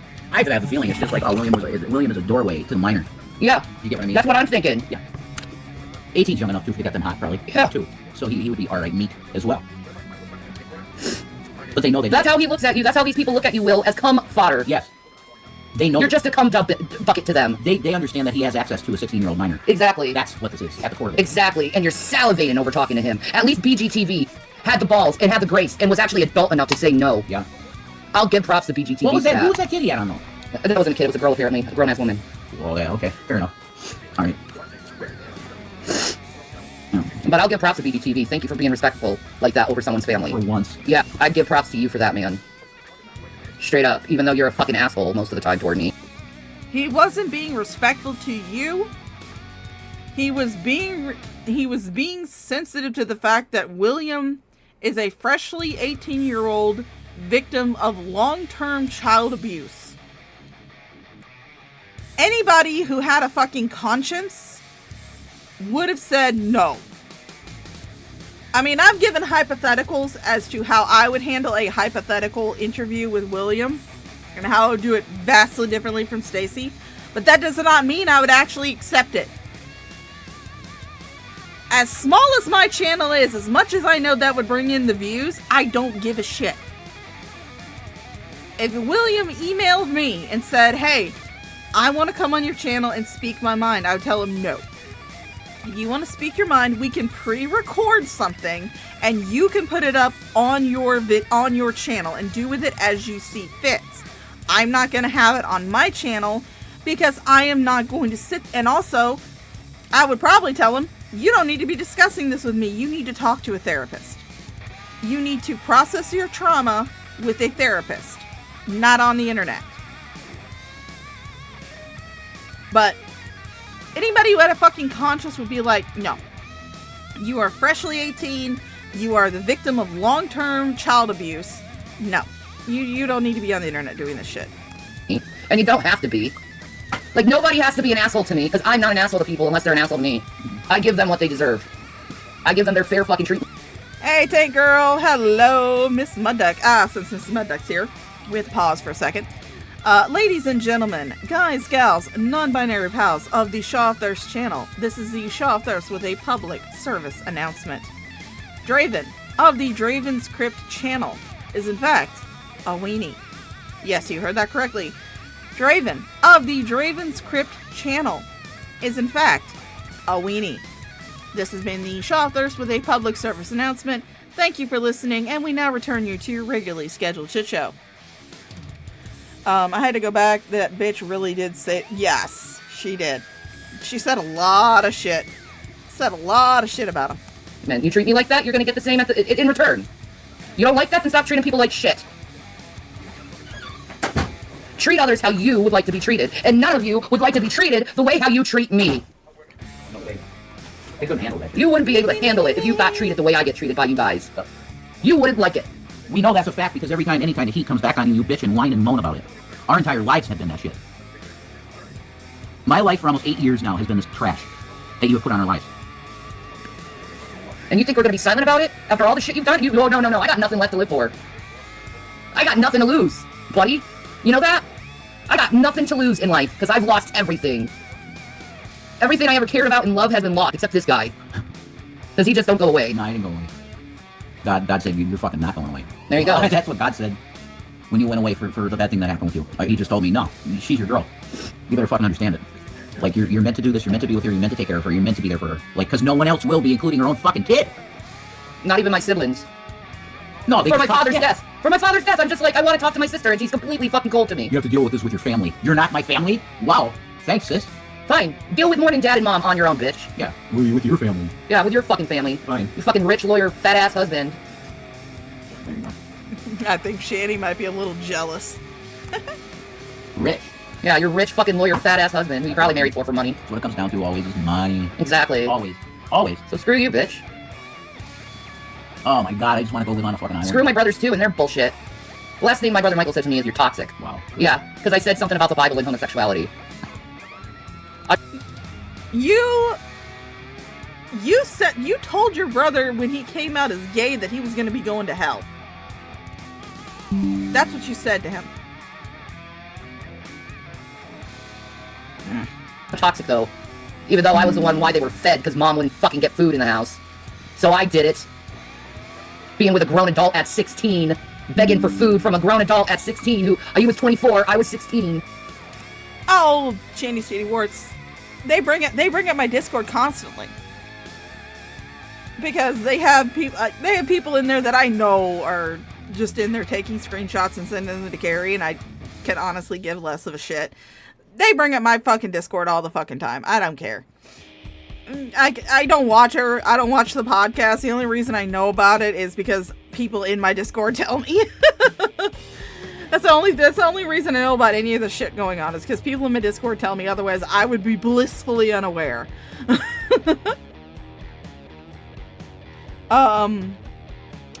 Rev blames William for the past 8 years. Yeah, I heard that. I had a mouthful of sausage, egg, and cheese croissant at the time, so I couldn't respond to it.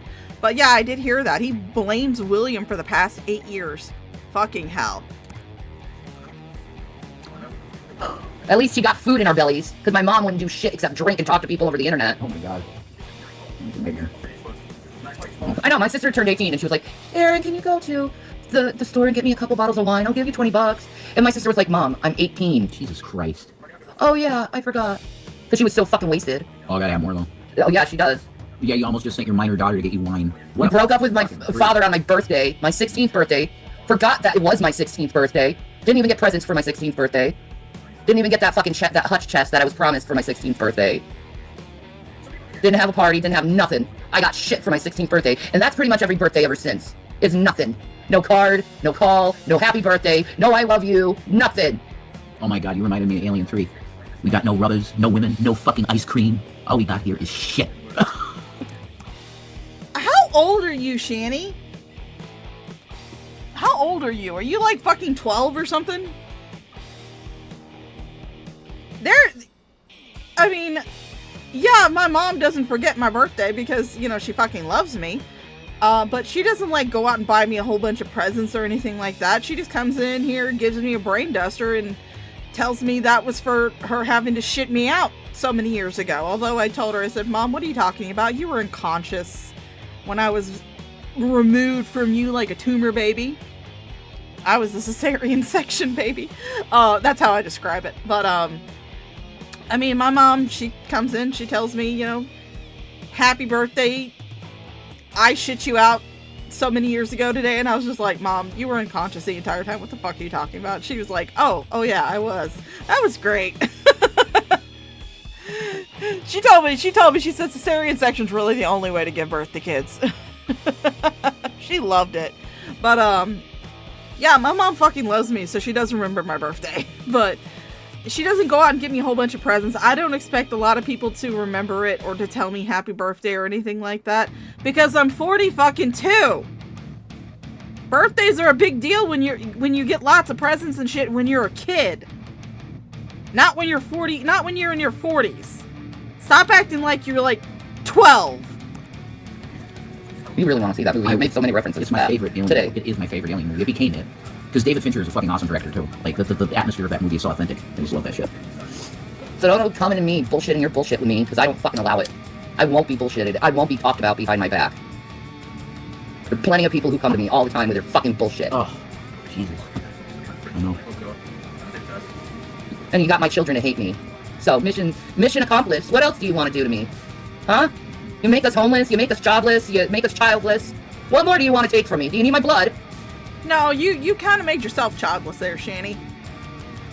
When you picked the baby carrot over your own sons. When you couldn't survive without that fantastic fucking tiny dick. And you decided to bring him back into the house, despite the fact that he had just gotten out of jail for physically assaulting one of your kids.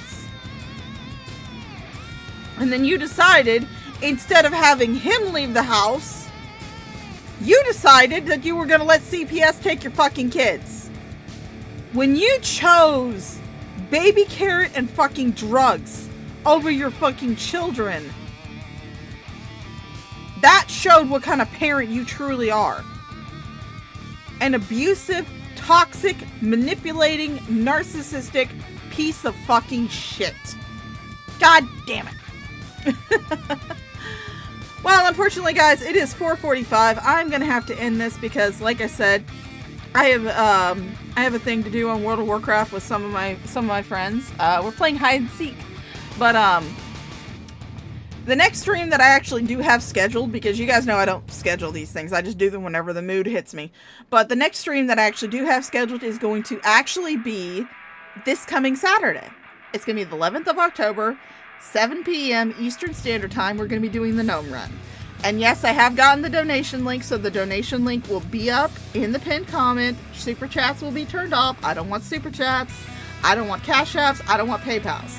If you want to participate, if you want to contribute to the charity, click on the donation link, send any amount that you want to, and then send me a screenshot of you giving that donation, and I'll take a shot for charity. Let's get me drunk. Let's raise up a bunch of money. Get me fucking plastered for charity, goddammit. But anyway, I gotta get. So thank you guys for coming out. Sorry for all the people who are just now rolling in. I am closing up shop, sorry. But I'm gonna go play World of Warcraft with my friends. But thank you guys for coming out. Thank you for all my chatters. Thank you for all my lurkers. Thank you for people who are going to be watching this on the replay. You all rock. You're the reason why I am at over 1,000 subscribers, which is still a just shocking fucking number that I cannot fathom that I've actually reached. So thank you guys so much for all of that. Thank you for all the love. Thank you for the support. You guys are amazing. Thank you for coming and listening to my shitty fucking commentary. Again, all of the channels where these videos originated from, they're gonna be down in the description below. They deserve all the love and all the subs. Just all of them, especially Graveyard Flowers. She does Graveyard Flowers and Fat Photog. Those two are doing the Lord's work.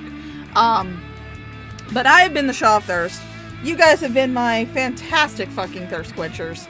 And I'll see you the next time I decide to stream. Bye bye!